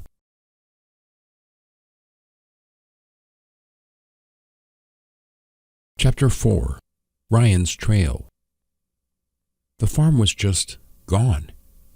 Like a ghost story whispered in the wind, only the ghost was real, and the wind was cold, biting. 17 years, every sunrise and sunset, every aching muscle and calloused hand. It all felt heavier now, like carrying a stone in your gut. That old windmill, all twisted metal and empty promises, looked like it was reaching for a sky that was as bruised as Henry felt. And that hammer, the auctioneer's, that crack, still echoed in his head, a sound that just wouldn't fade. It wasn't just the farm, it was the years, the work, the hope, all turned to dust and sold off to the highest bidder. "Another sunset," Lucas said, his voice rough as weathered leather but laced with a quiet sadness. He rode beside Henry. The lines etched on his 30-year-old face deepened in the fading light. "Used to mean something, didn't it?" Henry nodded, the words catching in his throat. "Used to mean tomorrow would be another day on the farm. Now it just means another day on the road." "Sometimes, Henry," Lucas said, his gaze fixed on the horizon, "the way finds you." He paused. "We'll find work. We'll find a place." The silence stretched, heavy with unspoken fears. The wind whispered through the tall grass, a mournful song for a life left behind. Henry's stomach gnawed at him, reminding him of their dwindling supplies. He missed the smell of fresh hay, the warmth of the barn, the rhythm of a life tied to the land. Now they were drifting, two figures against a vast, unforgiving landscape. As they rode their horses, the road snaked through a shallow valley, the air growing cooler with the approaching night. A flicker of movement caught Henry's eye. A lean and quick figure sat perched on a fallen log, his eyes bright with an almost intrepid energy. He looked similar to Henry's age, his clothes travel-stained, but his gaze held a spark of something. Excitement? "Evening," Lucas said as he noticed a rusty old pistol on the boy's hip, his voice cutting through the stillness. The boy jumped to his feet, a calming presence radiating from him. "Evening, sir," he said, his voice high and thin. "Name's Ian." "Lucas," Lucas replied, his eyes scanning Ian's face. "And this is Henry." Ian asked, "Where are you headed?" "South a bit," Lucas said. "You?" he inquired. "Nowhere, really," Ian exclaimed. "Could you use company?" "It may be dangerous to be with us, boy," Lucas insisted. "We're going to try bounty hunting." Ian's eyes widened. You're bounty hunters?" Lucas raised an eyebrow. "Not yet. What's it to you?" I've heard stories," Ian stammered, his voice filled with a desperate eagerness. "Stories about the things out there, the really bad guys, the outlaws." He leaned forward, his eyes shining. "I want to see them. I want to be a part of this." Henry exchanged a glance with Lucas. He saw the same thing in Ian's eyes that he had seen in his own when he first came to the farm. Hunger, a desperate need for something more. Lucas studied Ian for a long moment, his gaze sharp and assessing. "You got any skills, boy?" "I'm quick," Ian said, his voice unabashed. "And I'm good with my hands. I can fix things." Lucas nodded slowly. "We're heading out on a bounty. First one since everything. It's a risk. But if you're willing to take it..." He held out a hand. "You're welcome to join us." Ian's hand shot out, his grip surprisingly firm. "I am," he said, his voice full of an eagerness that seemed to fill the very air around them. "I won't let you down." As the last sliver of sun disappeared below the horizon, casting long shadows across the valley, Henry felt a strange sense of unease. They were taking a risk bringing this boy along, but something in Ian's eyes, a reflection of their desperate hope, made him think they might have found something more than a traveling companion. They might have found someone who could help them survive. The fire crackled, spitting sparks into the night, a small island of warmth in the vast cold darkness. They had found a sheltered hollow, a natural bowl in the landscape to make camp. Henry watched as Ian, his movements quick and eager, gathered fallen branches, his eyes darting around the perimeter of their small clearing. "First rule of camping," Lucas said, his voice low. "Always know your surroundings." He gestured toward the thick undergrowth that surrounded them. "And always have your fire in a blind. Keeps the light hidden." Ian nodded, his gaze lingering on the dark shadows beyond the firelight. "Hidden from what?" he asked, his voice barely a whisper. "Things that hunt and kill," Lucas replied, his eyes reflecting the flames. "People that are different." He paused, his gaze hardening. "That's why we hunt them. That's why we do this." Henry watched Ian's face, a mixture of fear and excitement battling for dominance. It was the same look Henry had seen in his own reflection when he first decided to leave the farm. "Bounty hunting," Ian breathed, the words filled with a reverence Henry hadn't expected. It's like being a hero, isn't it?" Lucas snorted, letting out a dry, humorless sound. "It ain't about heroes, boy. It's about survival. And it's about justice." He leaned forward, his gaze intense. "These people, they are dangerous. They hurt people. They destroy lives. We catch them. We stop them." Like the wolves?" Henry asked, his voice trembling slightly. "Exactly," Lucas said, his voice firm. "They ain't natural. They ain't right. And someone's got to stop them." He picked up a worn leather pouch, the sound of metal clinking within. "This," he said, opening the pouch to reveal the last of their pay from the farm. "This is what we have left. We need to make some money." Ian reached out. "I have some too." "Thanks," Lucas said, his voice low. "We will be okay. But first, Ian needs a horse. Can't be riding with Henry all the time." Henry watched as Ian's eyes widened, his face alight with feverish excitement. He saw the same hunger in Ian's eyes, but it was a hunger for something else, something more exhilarating. "So we hunt them," Ian said, his voice filled with determination. "We stop them." "That is the idea," Lucas said, a flicker of something like approval in his eyes. "But it ain't a game, boy. It is dangerous.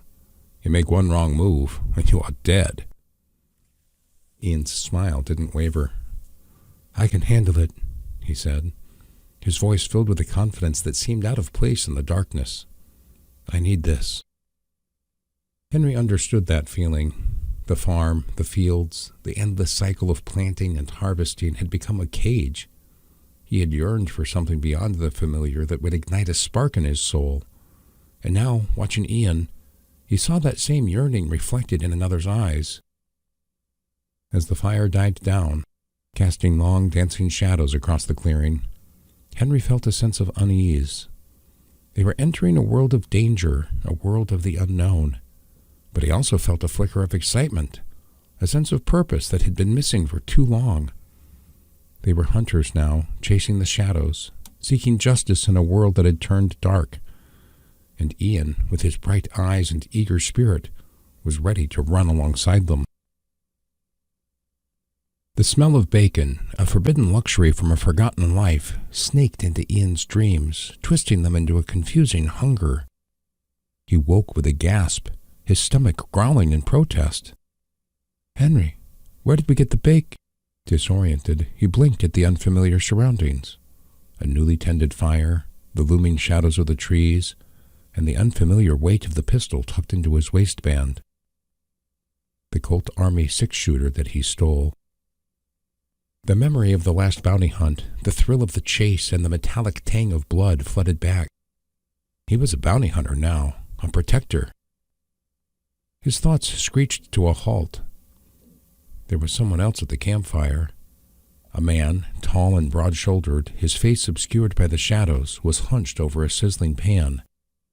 Instinct took over.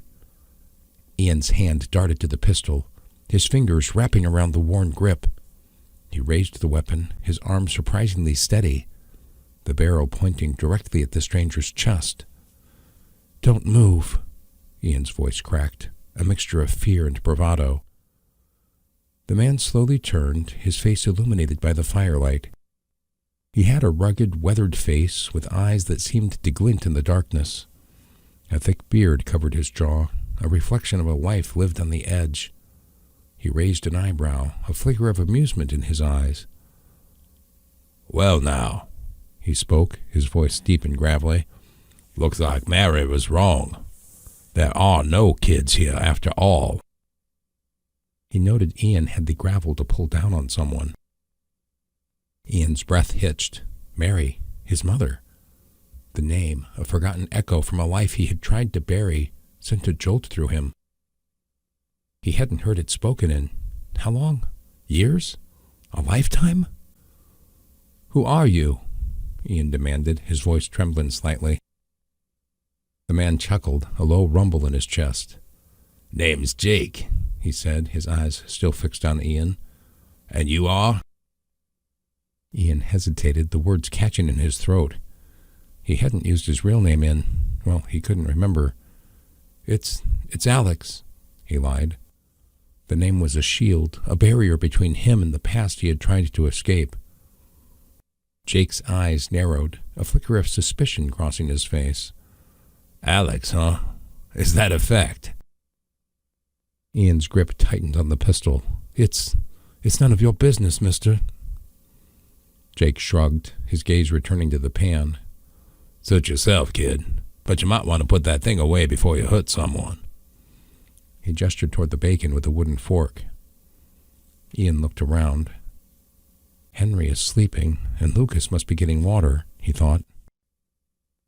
Ian lowered the pistol, his heart still pounding. He couldn't shake the feeling that this man, this Jake, knew more than he was letting on. He knew his mother's name. He knew something. "How do you know Mary?" Ian asked, his voice barely a whisper. Jake flipped the bacon, the sizzling sound filling the silence. "Let's just say," he said, his voice low, "I've got a knack for finding folks who are lost." He paused, his eyes meeting Ian's. Folks who are running from something. Ian's breath caught in his throat. He was being seen, his carefully constructed facade crumbling under Jake's gaze. He felt a surge of panic, a desperate urge to run and to disappear into the shadows, but something held him rooted to the spot. "What do you want?" Ian asked, his voice barely audible.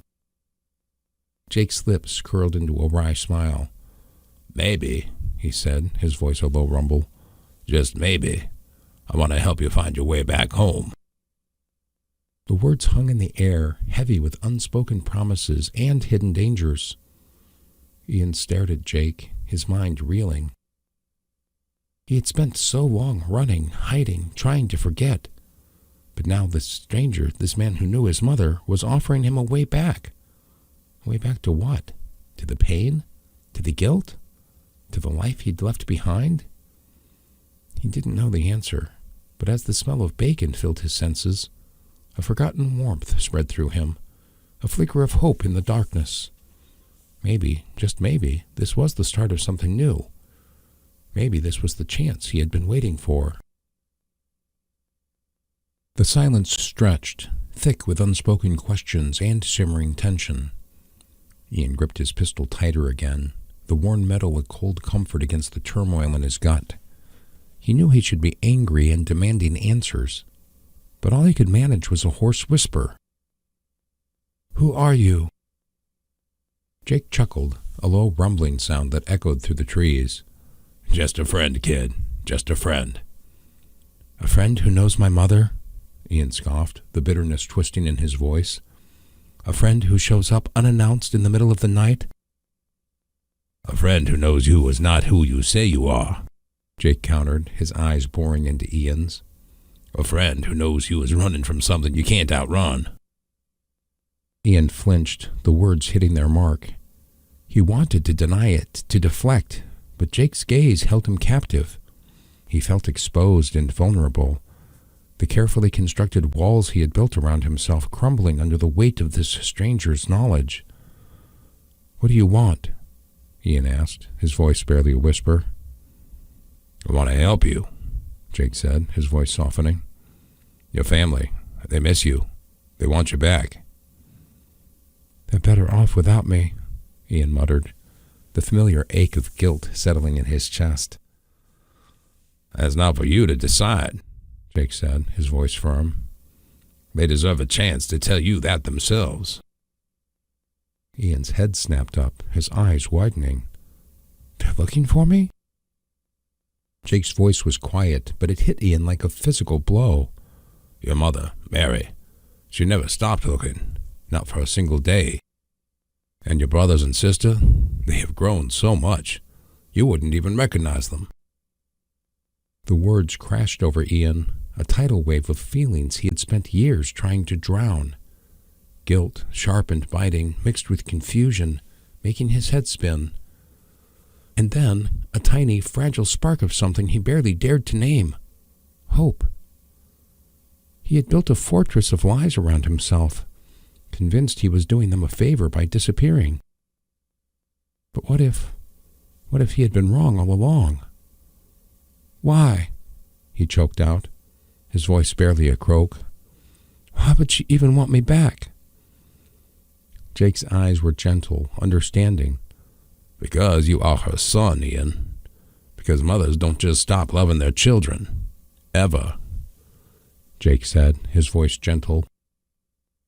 Ian's gaze dropped to the dirt, the words echoing in his ears like a long-forgotten melody. He had buried the memory of love and belonging so deep that he had almost convinced himself it never existed. Now, raw and painful, it was clawing its way back to the surface. "You should go, mister," he mumbled, his voice thick with unshed tears. He couldn't meet Jake's eyes. He couldn't bear to see the pity or the judgment.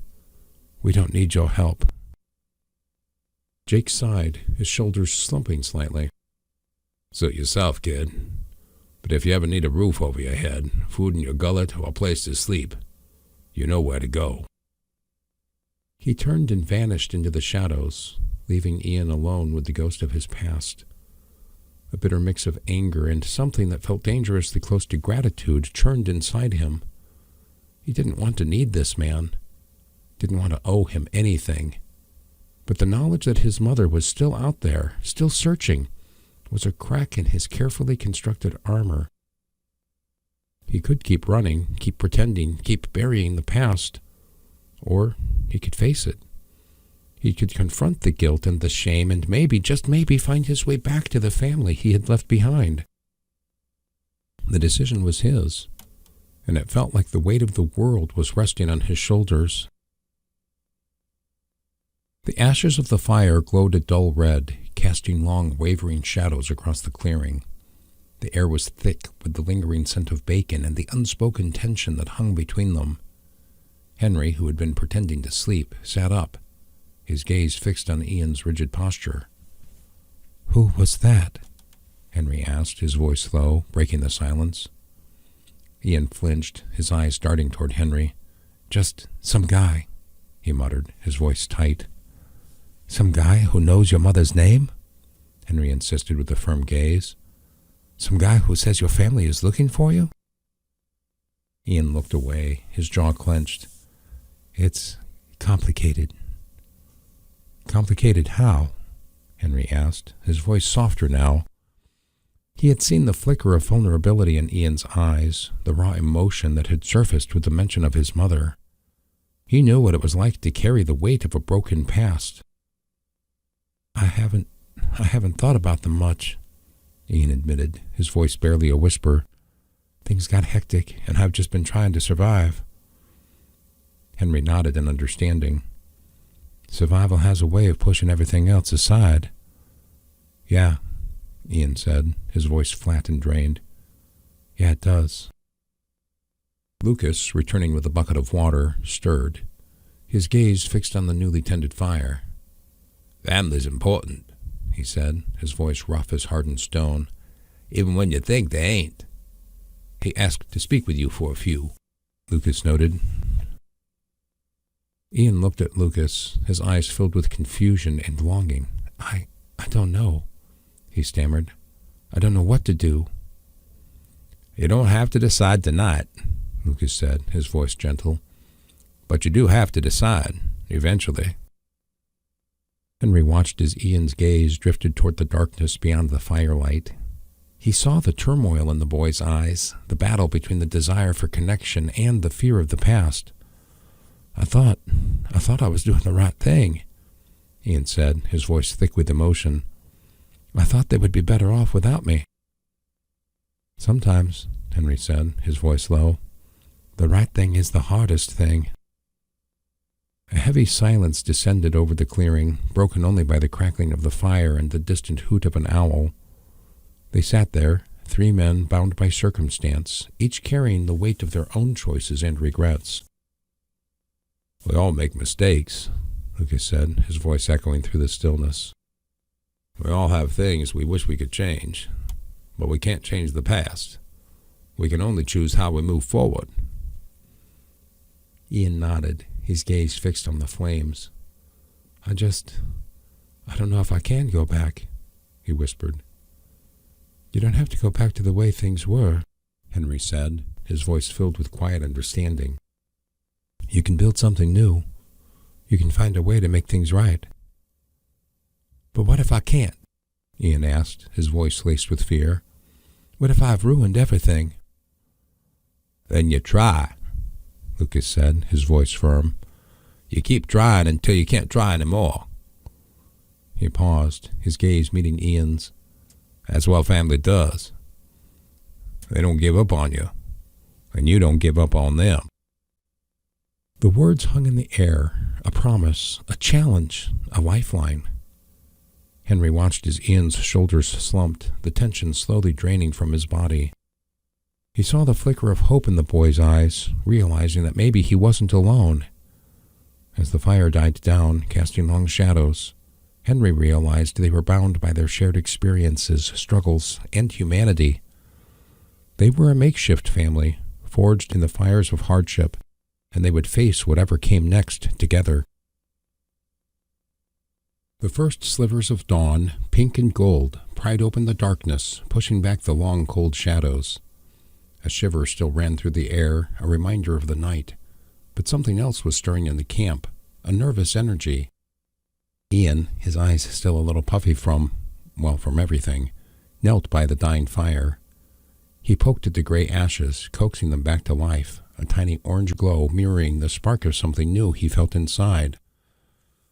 "So," he said, his voice rough with disuse, "what's next?" Lucas gestured toward the sparse supplies scattered around them. "Next, we find you a horse." Ian's brow furrowed. "A horse? Why?" "Can't be a bounty hunter on foot, boy," Lucas chuckled, a hint of amusement in his voice. "Besides," he added, his gaze softening, "a good horse is more than just transportation. It is a partner." Henry nodded in agreement, remembering the bond he had formed with Bess back on the farm. The memory of her gentle eyes and soft muzzle brought a pang of sadness and a sense of understanding. "What kind of horse are we looking for?" Ian asked, his curiosity piqued. "One with spirit," Lucas said, his eyes twinkling. "One that can keep up with us, that isn't afraid of a little dust and danger." He paused, his expression turning serious. "But also one that's steady, reliable, one you can trust." "Trust is important," Ian mumbled, the words heavy with unspoken meaning. Lucas nodded firmly and said, "It is the foundation of everything, boy, especially in this line of work." He then stood up, stretching his long limbs. "Now, let's get moving. The best place to find a good horse is in a town with a decent stable." As they packed their belongings, Henry watched Ian closely. The boy was different now, altered by the encounter with Jake and the revelations about his family. There was a new weight in his eyes, a sense of purpose that hadn't been there before. They set off toward the nearest town, the rising sun casting long shadows behind them. The landscape was harsh and unforgiving, proof of their challenges. But there was also a sense of freedom on the open road, a promise of adventure that pushed them forward. "What about the horse's temperament?" Ian asked, breaking the silence. Lucas, leading the way, nodded. "Just as important as speed and strength. You want a horse that's got a good head on his shoulders, one that ain't going to bolt at the first sign of trouble." He paused, his gaze sweeping the horizon. "And one that's got a bit of heart, one that is willing to fight alongside you." Henry listened intently, absorbing Lucas's words. He had never thought about horses in that way before, but it made sense. A bounty hunter's horse wasn't just a mode of transport, it was a partner, a confidant, and a lifeline. "It is like finding a friend, right?" Ian said, a hint of excitement creeping into his voice. Lucas grinned. "Something like that, boy. Something like that." As they journeyed onward, Henry felt a sense of anticipation building. The search for a horse was more than just a practical necessity. It was a symbolic step in Ian's journey, a sign that he was embracing this new life and path. And Henry, watching the boy's eager face, couldn't help but feel a surge of hope. Maybe, just maybe, they were all on the verge of finding something more than just survival. Maybe they were on the verge of finding redemption. The town was a cluster of ramshackle buildings huddled around a dusty square, the air thick with the smell of horse sweat and wood smoke. They found the stable at the edge of town, a sprawling structure with a chorus of whinnies and stamping hooves echoing from within. With a nod to the grizzled stable hand, Lucas led them into the dimly lit interior. Rows of stalls lined the walls, each occupied by a horse of varying size and temperament. Lucas then led them to the corral, where they could get a better view of the horses. Ian, his eyes wide with a mixture of awe and apprehension, trailed behind Lucas, his gaze sweeping over the animals. He had never been around so many horses before, and their sheer power and presence made him feel small and insignificant. They looked at each one.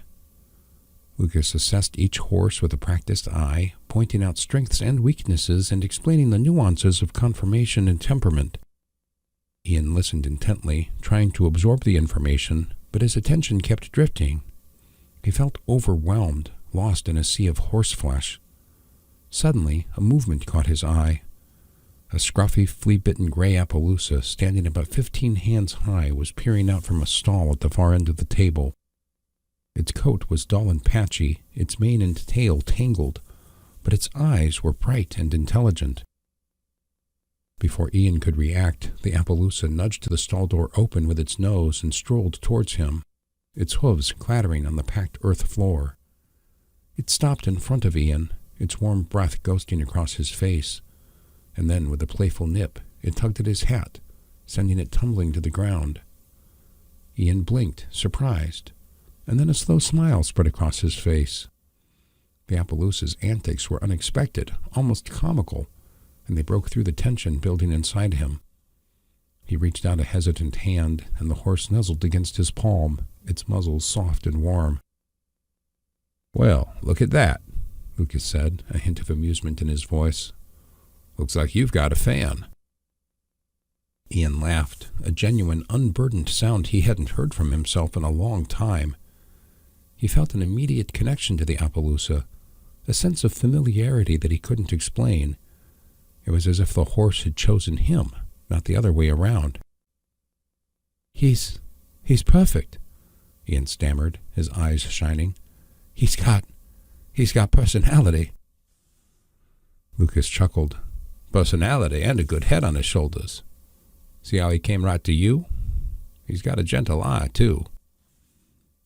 Lucas walked around the horse, looking at it carefully. "Strong build, good legs. I think this one will do just fine." Ian's heart pounded in his chest. He had been expecting a grand, massive horse, a war horse worthy of a bounty hunter. But this scruffy, playful Appaloosa felt right. It felt like a companion, a partner, and a friend. "You think so?" Ian asked, his voice filled with hopeful disbelief. "I know so," Lucas said, his gaze meeting Ian's. "Trust your instincts, boy. Sometimes the best choices are the ones that feel right, even if they don't make sense." Ian nodded, his gaze fixed on the Appaloosa. He reached out and stroked its neck, feeling the coarse hair beneath his fingers. He knew, with a certainty that settled deep in his bones, that this horse was meant for him. It was a sign, a symbol of a new beginning, a chance to forge a bond that would carry him through the challenges ahead. "What's his name?" Ian asked, his voice barely a whisper. The stable hand shrugged. "Ain't got one, as far as I know. Just a stray. Came in a few weeks back." Ian smiled a wide, genuine smile that lit up his face. "Then I will name him," he said, his voice filled with confidence. "I will call him Ryan." The sun beat down on Ian's back as he brushed Ryan's coat, the rhythmic strokes a soothing balm to his frayed nerves. The stable was quiet, the other horses dozing in the afternoon heat. He had spent the past few hours grooming Ryan, getting to know the contours of his body, the feel of his coarse mane, and the gentle curve of his neck. "You are a good boy, Ryan," Ian murmured, his voice low and soothing. "A real good boy." Ryan snorted softly, nudging Ian's shoulder with his head.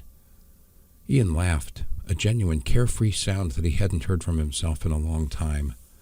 He felt a lightness in his chest, a sense of ease that he hadn't realized he was missing. "You know," Ian said, continuing to brush Ryan's coat, "I never thought I would have a horse of my own." He paused, his gaze drifting toward the open stable door, where the dust swirled in the afternoon breeze. "I never thought I would have anything of my own, really." Ryan's ears twitched as if he understood. Ian smiled, a warmth spreading through him. He felt a connection to this horse, a bond that went beyond words. It was as if Ryan could see into his soul, could sense the turmoil and the longing that had been festering inside him for so long. "I can imagine you waking me up in the mornings," Ian said, his voice soft, "nudging me with your nose, telling me it's time to get going."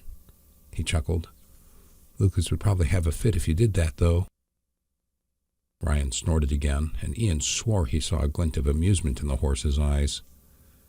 He leaned his forehead against Ryan's warm flank, closing his eyes and breathing in the comforting scent of hay and horseflesh.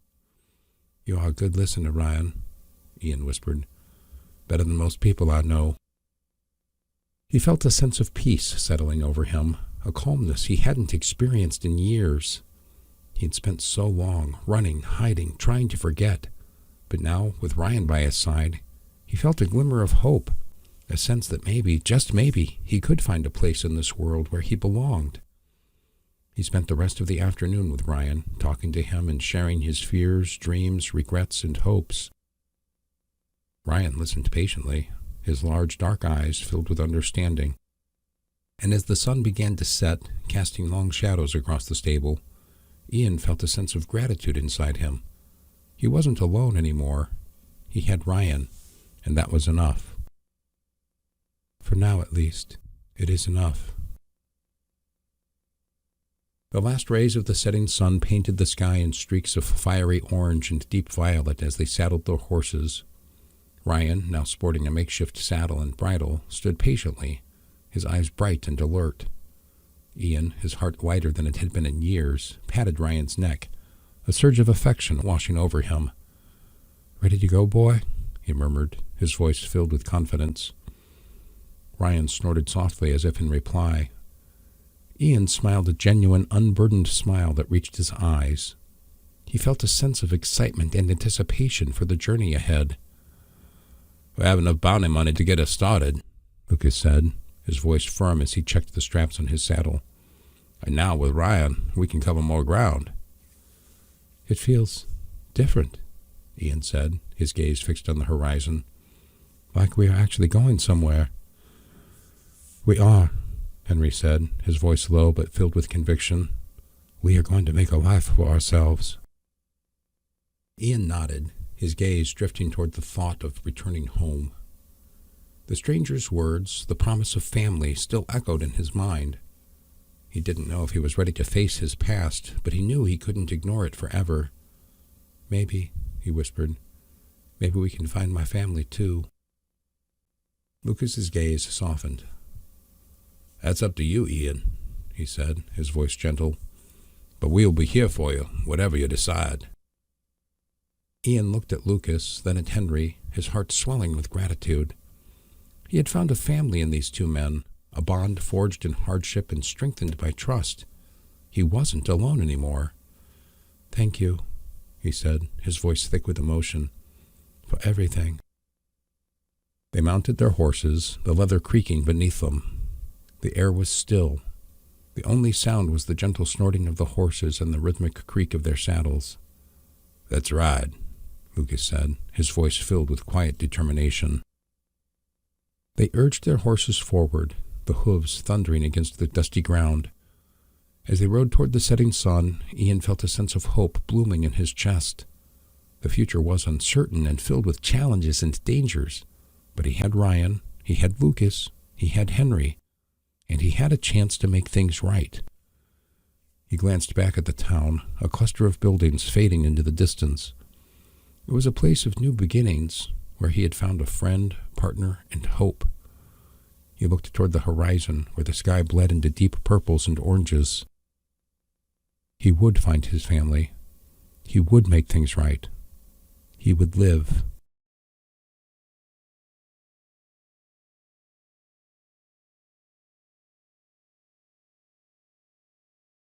Chapter 5. The Point of No Return. The wind, a constant companion now, whipped at the top of Ian's hat, the felt worn and softened by time. 17. 17 years and a lifetime crammed into them. He shifted in the saddle, the new leather creaking softly, a sound of solid comfort. Not like the old days, when every creak was a reminder of how little he had. Now the Colt navies, heavy at his hips, felt like an extension of himself. He had learned to trust them, to trust his own hands. He had parted ways with Lucas and Henry months ago, a handshake and a promise to meet again someday. No tears, just a quiet understanding. They had taught him well, those two, taught him how to track a man through a blizzard, how to read the subtle shifts in a liar's eyes, how to survive when the world felt like it was trying to swallow him whole. He had even learned to be alone, not just physically, but deep down in that quiet place where the ghosts of the past still whispered. He had built walls, thick and strong, around the raw, bleeding parts of himself. But the walls weren't a prison anymore. They were a shield, a way to keep the darkness at bay. Ryan, his faithful Appaloosa, snorted softly, his breath misting in the cold air. Ian reached down, patting his neck. "Just thinking, old friend," he murmured, his voice rough. "Thinking about how far we have come." He had made a decent living chasing down outlaws and bringing them to justice, or at least to the nearest jail cell. He had seen things that would make a preacher curse, things that still haunted his dreams. But he had also seen glimpses of something else, something like redemption. Not for the men he hunted, but for himself. He had learned to live with the guilt, the sharp, gnawing ache that never quite went away. He had learned that forgiveness wasn't something you found, it was something you built, brick by painful brick. And he had learned that sometimes the only way to move forward was to never look back. The money in his pocket felt heavy, a tangible weight of his newfound independence. It was enough. Enough to buy passage on a stagecoach, enough to buy a decent meal, enough to, maybe, just maybe, buy his way back home. He pulled Ryan to a halt, the horse's hoofs crunching on the frozen ground.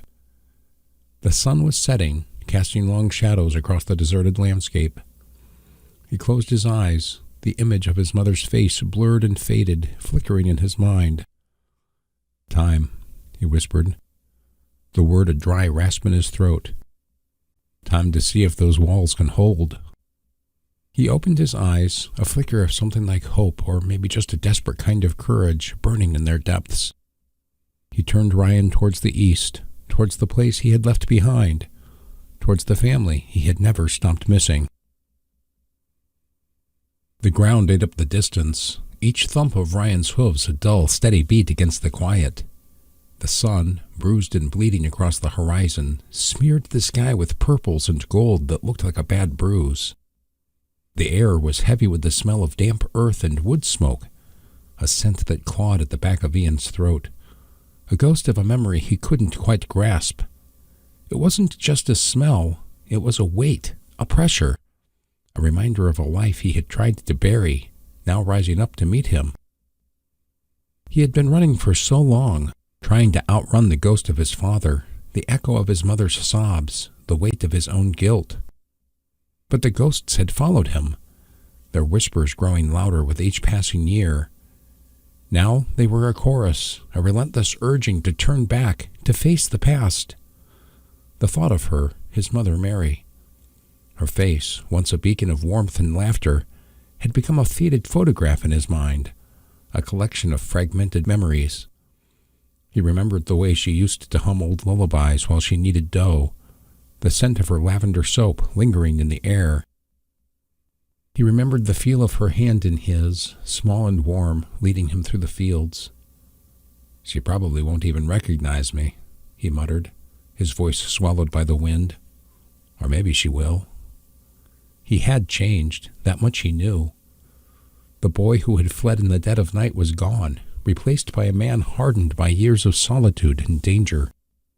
His hands, once soft, were now calloused, rough, and scarred. His eyes, once filled with fear, now held a steely resolve. "I can take care of her now," he said, the words a promise to himself. "I am not a kid anymore. I can provide. I can protect." He remembered the gnawing hunger, the constant fear, the feeling of being a burden. He remembered the way his mother's eyes had filled with despair, the way her voice had cracked with grief. He had told himself he was setting her free, but deep down he knew he was running. "Redemption," he whispered, the word a foreign taste on his tongue. "Is that what I'm looking for? Or just forgiveness?" He didn't know the answer. All he knew was that the pull was too strong to ignore. He had to see her, to look into her eyes and see if there was still a flicker of recognition, a spark of forgiveness. He had to try, even if it meant facing the darkness he had spent so long trying to escape. "Maybe I can't undo the past," he murmured, his gaze fixed on the fading light. "But maybe I can build something new, something better." He urged Ryan into a run, the horse's hooves thundering against the hard ground. The miles stretched before him, a winding path toward the unknown. But for the first time in years, Ian felt a sense of purpose, a fragile hope that maybe, just maybe, he could find his way back home. The sun beat down mercilessly, baking the earth into a haze of shimmering heat. Sweat stung Ian's eyes as he wrestled with the hay bale, his young arms straining. His father, his face grim, watched from the doorway of the barn. "Heave, boy," his father barked, his voice rough with impatience. "Don't just stand there gawking like a newborn calf." Ian, his breath catching in his throat, heaved again, the bale finally tumbling into the cart with a satisfying thud. He glanced at his father, his chest tight with a mixture of resentment and fear. He had been playing in the wheat fields, lost in a world of make-believe, imagining himself a knight on a daring quest. "Sorry, Dad," he mumbled, his voice barely audible. His father scoffed, his eyes hard. "Sorry won't feel the barn. Work will." Ian avoided his father's gaze, his eyes drawn to the glint of the sun on his father's rifle, leaning against the barn wall. It was a beautiful weapon, evidence of his father's skill as a hunter. He longed to touch it, to feel the cool metal in his hands, but he knew he wouldn't be allowed. "When are you going to grow up, boy?" His father's voice was softer now, laced with a hint of disappointment that cut deeper than any rebuke. "This farm needs strong hands, and you're just drifting." Ian felt a familiar sting of shame, a familiar ache in his chest. He knew his father meant well, but his words always felt like a blow. He longed to tell him about his dreams, about his adventures, but the words caught in his throat. He knew his father wouldn't understand. The rest of the afternoon was a blur of hard labor, the silence between them heavy with unspoken tension. As the sun began to dip below the horizon, painting the sky in hues of orange and purple, his father finally spoke. "That's enough for today," he said, his voice gruff. "Go on, get cleaned up. We're having stew for dinner." Ian nodded, his eyes fixed on the ground. He knew his father was trying to be kind, to ease the tension. But the damage was done. The words, like a poisoned dart, had found their mark. Now, years later, the memory of that afternoon, the weight of his father's disappointment, still lingered. It was a constant reminder of the boy he used to be, the boy who had disappointed his father, the boy who had fled in the dead of night, leaving his father's expectations and his own guilt buried beneath the weight of his past. He closed his eyes, the scent of hay and dust filling his senses. He could almost hear his father's voice, gruff and impatient, urging him to work harder, to be a man. Something had shifted within him. He was no longer the boy who had run away from his problems. He was a man now, hardened by experience, tempered by the harsh realities of the world. He had learned to survive, to fight, to endure. And now he was returning, not as the boy who had disappointed his father, but as a man, strong and capable, ready to face the consequences of his choices. The moon, a thin sliver of bone in the black sky, barely scratched the darkness. It was enough, though, to paint the front of the house in a sickly pale light. Ian reined Ryan to a halt, the horse's breath puffing out in white clouds that hung for a moment and then vanished. He didn't need the moonlight to see it. He could feel the house, a dark, silent shape against the night. It was smaller than he remembered, the porch sagging, the windows like empty eyes staring back at him. This close, the air was thick with the smell of damp wood and something else, something he couldn't quite place, a scent that made his stomach clench. He stared at the house, a knot of dread tightening in his chest. Home. It was supposed to be home. But it felt like a stranger's place, the place he didn't belong.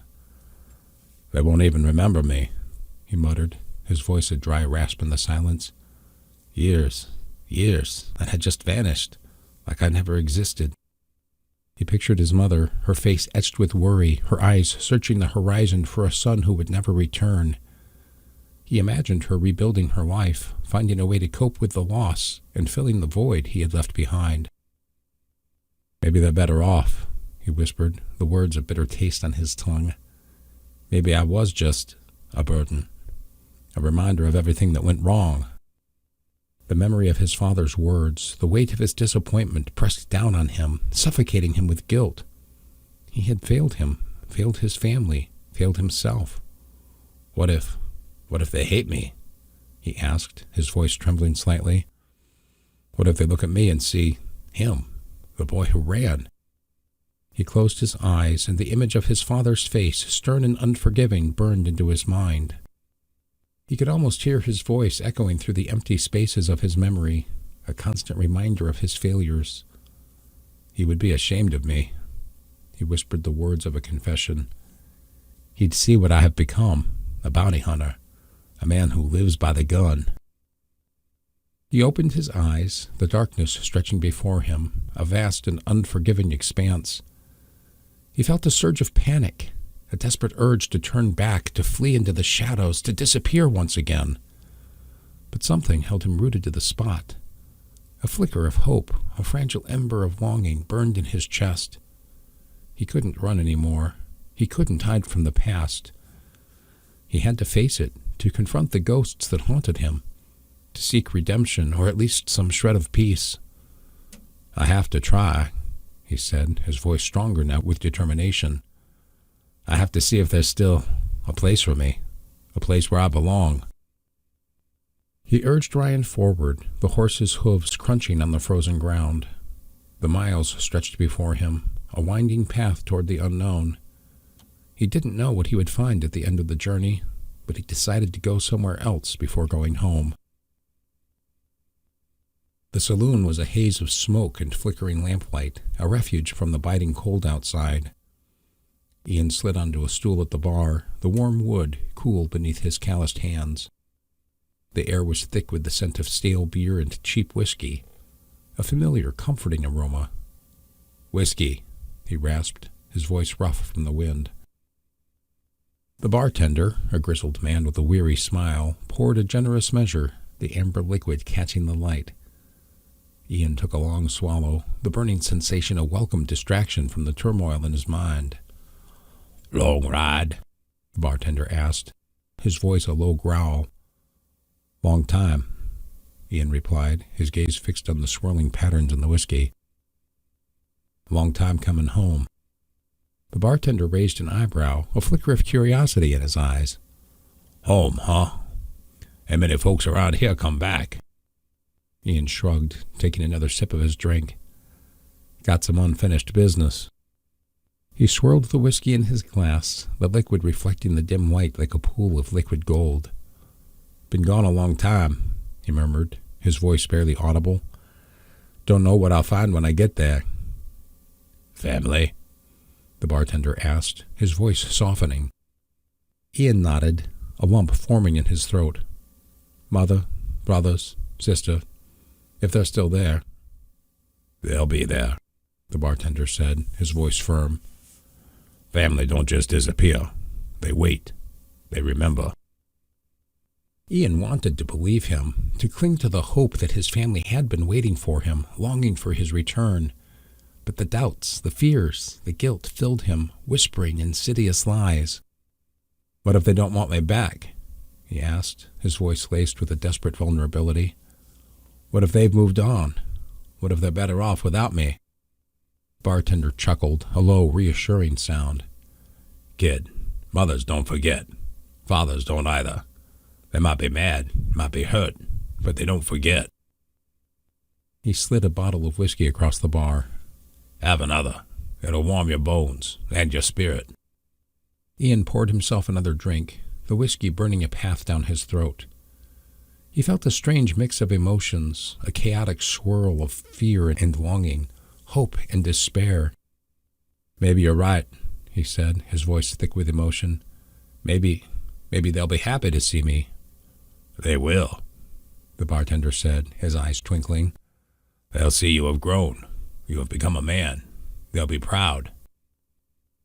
Ian took another swallow of whiskey, the warmth spreading through his veins. He closed his eyes, the image of his mother's face, softened by time and forgiveness, flickering in his mind. He wanted to believe the bartender, to believe that he could go home, that he could find redemption, that he could find belonging. He opened his eyes, the saloon a blur of smoke and light. He felt a surge of courage, a reckless, drunken bravado. He was going home. He was going to face his past, confront his demons, and meet his family. And he was going to do it now. Ian slammed his empty glass on the bar, the sound echoing through the saloon. He felt a surge of energy, a reckless confidence fueled by whiskey and the bartender's words. "You're right," he declared, his voice louder now, the words slightly unclear. "They'll be proud. They'll see I have made something of myself." He straightened his shoulders, puffing out his chest. "I am not that kid anymore. I am a man. I can provide. I can protect them." The bartender smiled, a knowing glint in his eyes. "That's the spirit, son. That's the spirit." Ian grinned a wide, almost manic grin. "I am going home," he announced, his voice booming. "I am going home right now." He slid off the stool, his movements a little unsteady. "I'm going to walk through that door, and they're going to be there waiting for me, arms open, tears in their eyes." He chuckled a harsh, almost desperate sound. "They will see I have done all right. They will see I am not a failure." He turned to the bartender, his eyes gleaming with a feverish intensity. "You think so, don't you? You think they'll be happy to see me?" The bartender nodded, his smile widening. "I know they will. Go on, son. Go home." Ian felt a rush of warmth, a sense of belonging he hadn't felt in years. He was going home. He was going to be accepted.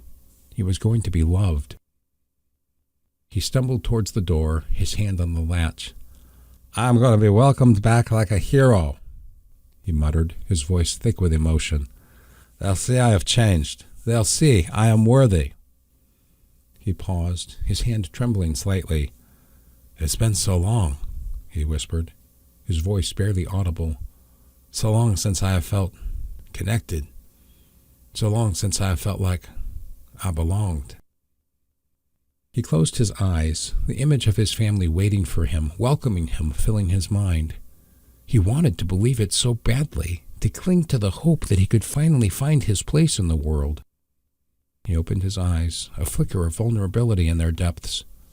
I just want to be wanted," he said, his voice cracking.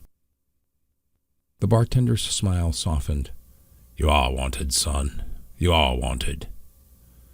Ian nodded, his heart pounding in his chest. He took a deep breath, his hand tightening on the latch. He was going home. He was going to be loved. He was going to be accepted. He was going to be whole again. He swung the door open and stepped out into the night, the cold air a stark contrast to the warmth of the saloon. He didn't see the shadows gathering, didn't hear the whispers in the wind. He was too focused on the image in his mind, the image of a family waiting for him, the image of a home he longed to return to. The walk home was a blur. The whiskey-induced confidence evaporated with every step, replaced by anxiety that clawed at his throat. The moon, now higher in the sky, cast long skeletal shadows, turning familiar landmarks into eerie, unrecognizable shapes. He found the house, or what was left of it.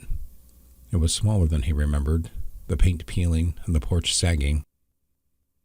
A single light flickered in the window, a beacon in the vast darkness. He hesitated, his hand hovering over the gate. His heart hammered against his ribs, a frantic drumbeat against the silence. He took a deep breath, the air catching in his throat. He had to do this. He had to see her. He pushed the gate open, the rusty hinges groaning in protest. He walked up the path, his boots crunching on the stones. He felt a strange sense of detachment, as if he were watching himself from a distance, a ghost returning to haunt his past. He reached the porch, his hand raised to knock. But the door swung open before he could, revealing a woman standing in the doorway, her face framed by the warm light. It was her. It was Mom. But she looked older, her face etched with lines of worry, her eyes, once bright and full of life, now holding a weary sadness. "Can I help you?" she asked, her voice hesitant, her gaze searching his face. Ian's breath caught in his throat. He had imagined this moment 1,000 times, but he hadn't prepared for this. He hadn't prepared for her not to recognize him. It's me," he stammered, his voice barely a whisper. "It's Ian." Her brow furrowed, her eyes scanning him, confusion clouding her features. "Ian?" she repeated, her voice laced with disbelief. "My Ian?" He stepped into the light, his heart pounding in his chest. "Yeah, Mom. It's me." She stared at him for a long moment, her eyes searching his, her face a mask of bewilderment. Then a flicker of recognition, a hesitant spark ignited in her eyes. "Ian?" she breathed, her voice trembling slightly. But you were just a boy, a little boy." Her gaze swept over him, taking in his height, his broad shoulders, his weathered face. She looked at him, but she didn't see him. She saw the ghost of her 10-year-old son. Ian felt a pang of despair, a crushing weight in his chest. He had come home, hoping for a warm embrace, a joyful reunion, but his mother didn't recognize him. She couldn't see the man he had become. "It's me, Mama," he said, his voice pleading, his eyes searching hers. "I've come home." Her eyes filled with tears, but they weren't tears of joy. They were tears of confusion, tears of disbelief, tears for the boy she had lost. "You're not him," she whispered, her voice choked with emotion. "You can't be." She stepped back, her hand flying to her mouth, her eyes wide with fear. He's gone. My Ian. He's gone." The words hit him like a physical blow, a crushing weight that shattered his fragile hope. He had come home, but he was still a stranger. He was still alone. He looked at his mother, her face etched with pain, her eyes filled with a grief that mirrored his own. And in that moment he knew. He knew that he had been wrong. He knew she was better off without him. He knew he should have stayed away. The saloon, once a beacon of false hope, now felt like a suffocating cage. Ian slammed the door behind him, the sound echoing through the near-empty room. He staggered to the bar, his movements clumsy, his eyes burning with unshed tears and a simmering rage. "Whiskey," he growled, his voice thick with bitterness. "The strongest you've got." The bartender, his smile now a thin, tight line, poured a generous measure. Ian downed it in one gulp, the burning liquid a welcome, if temporary, escape from the crushing weight of reality. "She didn't recognize me," he muttered, his voice a low, venomous hiss. "Didn't even know who I was." He slammed his fist on the bar, the wood creaking under the force of the blow. "She looked right through me, like I was a ghost." He laughed, a harsh, humorless sound. "You said they would be waiting. You said they would be happy to see me." He gestured wildly with his hand. "Well, you were wrong. Dead wrong." The bartender's eyes narrowed, a flicker of unease in their depths. "Easy, son," he cautioned, his voice low. "You've had a rough night." "Rough night?" Ian growled, his voice rising. "Rough night? My own mother didn't know who I was. That's not a rough night. That is a nightmare." He poured himself another drink, his hand shaking. "She said I was gone," he whispered, his voice laced with a raw, wounded pain. "She said I wasn't him anymore." He looked at the bartender, his eyes filled with desperate, pleading anger. "What do you do when your own mother disowns you? What do you do when the only person you ever loved tells you you're dead?" The bartender shifted uncomfortably, his gaze darting away. I don't know, son," he mumbled. "I'm sorry." "Sorry?" Ian scoffed, his voice dripping with sarcasm. Sorry doesn't fix anything. Sorry doesn't bring back the past. Sorry, it doesn't make me feel like I belong. He pushed his glass away, the whiskey sloshing over the rim. You filled me with lies, he said, his voice cold and hard. You gave me hope, and then you ripped it away.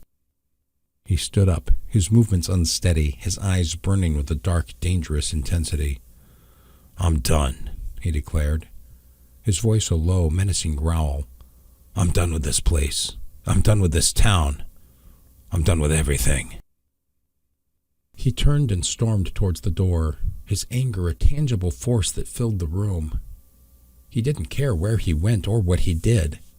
All he knew was that he had to get away, to escape the pain, to drown the memories in a sea of whiskey and reckless abandon. You shouldn't go out in this condition. You should wait until the alcohol leaves your body. The bartender's voice cut through the night, a thin thread of concern laced with caution. Ian paused, his back to the man, the chill of the night air biting at his skin. He didn't turn. He couldn't. Mind your own business, he growled, his voice rough, thick with the lingering burn of whiskey and a deeper, more bitter anger. I ain't asking for your advice. He could feel the bartender's gaze on his back, a silent, uncomfortable pressure. He knew the man was right, knew he was in no state to be out in the cold, knew he was teetering on the edge of something dangerous, but he didn't care. He couldn't care. It's a long walk, the bartender persisted, his voice softer now, almost pleading. And you're not thinking straight. You could get lost, or worse. Ian clenched his fists, the nails digging into his palms. I ain't afraid of getting lost, he spat, his voice laced with a dark, bitter irony. I've been lost for years. The night wore on, fueled by the relentless flow of whiskey. Ian was a storm of raw emotion, his anger and despair swirling into a dangerous vortex. He paced the saloon, his boots thudding against the wooden floor, his eyes fixed on the bartender, who was now polishing glasses with forced calm. You lied to me, Ian slurred, his voice thick with alcohol and bitterness. You filled my head with pretty lies, and they turned to ash in my mouth. He staggered closer to the bar, his hand gripping the edge, his knuckles white. You said they'd be happy to see me. You said they'd be proud.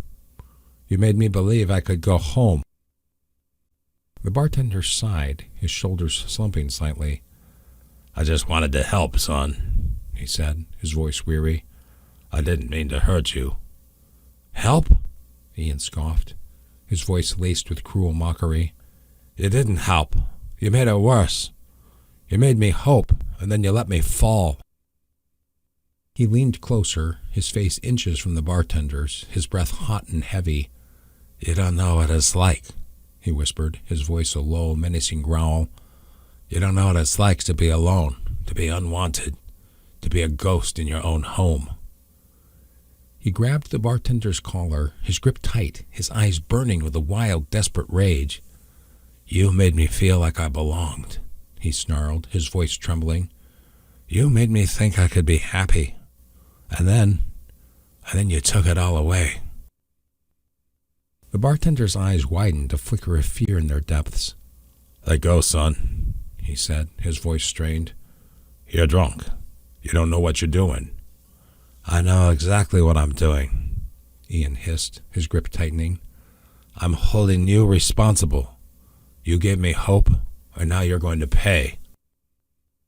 He raised his fist, his knuckles white, his eyes filled with blind, unreasoning anger. The saloon was silent, the air thick with tension. The only sound was Ian's ragged breathing and the bartender's desperate pleas. I'm leaving now. I don't even want to be under the same roof with you. Ian shouted, the words raw and ragged, ripped from a place of pure, unadulterated fury. He didn't wait for a response, and he didn't care if he got one. He spun on his heel, the saloon door slamming behind him with a resounding crack, a final, violent punctuation mark on their interaction. The last customers stumbled out into the cold night, leaving the bartender alone in the dim, stale air of the saloon. Ian returned to the saloon and sat in the corner. The bartender, his face pale, began to methodically clean the remaining glasses, his movements slow and deliberate. He avoided Ian's gaze, his shoulders tense, his silence thick with unspoken fear. Ian watched him, his mind a chaotic whirlwind of anger and despair. The whiskey had numbed his senses, but it hadn't dulled the sharp gnawing ache in his chest. He felt betrayed, abandoned, and utterly alone. Ian left the saloon again and waited, hidden in the shadows of a nearby alley, a cold, hard resolve settling over him. He watched as the bartender extinguished the last of the lamps, the saloon plunging into near darkness. He watched as he locked the door, his movements mechanical, his face a mask of weary resignation. As the bartender turned to leave, Ian stepped out of the shadows, his Colt Navy heavy in his hand. The bartender's eyes widened, a flicker of horrified recognition in their depths. "You shouldn't have lied to me," Ian said, his voice a low, deadly calm. The bartender opened his mouth, but no words came out. He raised his hands, a gesture of helpless surrender. Ian didn't hesitate. The gun bucked in his hand, the sharp crack of the shot shattering the silence. The bartender's eyes widened, his body jerking violently as the bullet tore through his heart. He crumpled to the ground, his lifeless eyes staring up at the darkened sky. Ian stood over him, the gun still smoking in his hand. The air was thick with the acrid smell of gunpowder, the silence broken only by the faint sound of his own ragged breathing. He stared at the lifeless body, his mind a blank slate. He felt nothing, no anger, no satisfaction, no remorse, just a cold, empty void. He looked at his hand, the hand that had held the gun, the hand that had taken a life. He felt a wave of nausea, a dizzying sense of unreality. He stumbled back, his legs weak, his mind reeling. He had crossed a line, a point of no return. He had become the very thing he had hunted, the very thing he had feared. The silence was deafening. The only sound was the faint drip, drip, drip of blood pooling on the saloon porch. Ian stood over the body, his eyes wide, his breath ragged. The gun, still warm in his hand, felt heavy, alien. He looked down at the bartender's lifeless face, the eyes staring blankly at the ceiling. The man's smile, the one that had filled Ian with false hope, was gone, replaced by a grim, final stillness. "What have I done?" Ian whispered, the words a hollow echo in the darkness. He felt a wave of nausea, a dizzying sense of unreality. He stumbled back, his legs weak, his mind reeling. He had crossed a line. He had become the very thing he had hunted, the very thing he had feared. "He lied," Ian muttered, his voice trembling. "He made me believe. He made me hope." He looked at his hand, the hand that had held the gun, the hand that had taken a life. He felt a coldness spread through him, a chilling realization of the darkness that had taken root within him. "I didn't mean to," he whispered, his voice cracking. I just wanted to go home." He sank to his knees, the gun slipping from his grasp, clattering on the wooden floor. He stared at the body, his mind a chaotic swirl of regret and despair. "I'm a monster," he whispered, his voice barely audible. "Just like him." He closed his eyes, and the image of his mother's face, her eyes filled with fear and confusion, burned into his mind. He had come home, but he had brought only death and destruction. "I'm sorry," he whispered, his voice thick with unshed tears. "I'm so sorry." He felt a hand on his shoulder. He flinched, opening his eyes, but there was no one there. Only the cold, empty silence, the lingering scent of gunpowder, and the lifeless body at his feet. He looked up at the darkened ceiling, the shadows dancing in the dim light. He felt a sense of utter isolation, a deep loneliness that stretched to the horizon. I'm alone, he whispered, the words a chilling truth. I'm always alone. He bowed his head, the weight of his actions crushing him, the guilt a heavy, suffocating blanket. He had sought redemption, but he had found only damnation. The scene faded to black, the darkness a fitting symbol of the abyss into which Ian had fallen, the irreversible direction his life had taken. To be continued.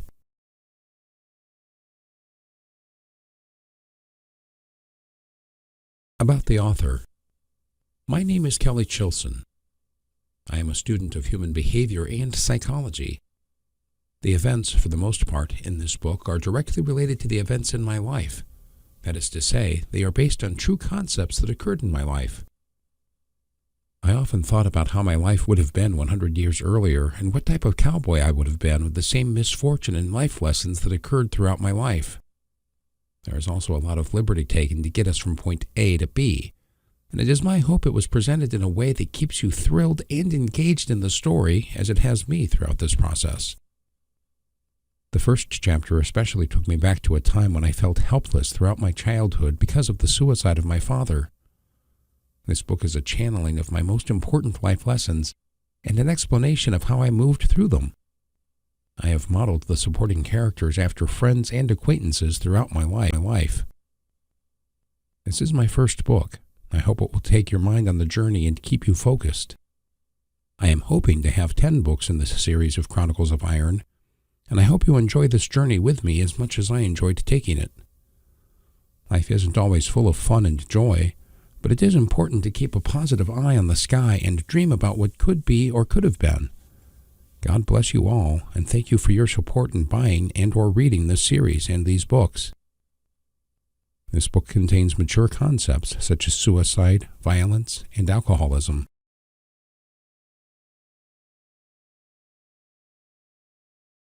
Acknowledgements. Thank you, Laura. I appreciate everything you have done.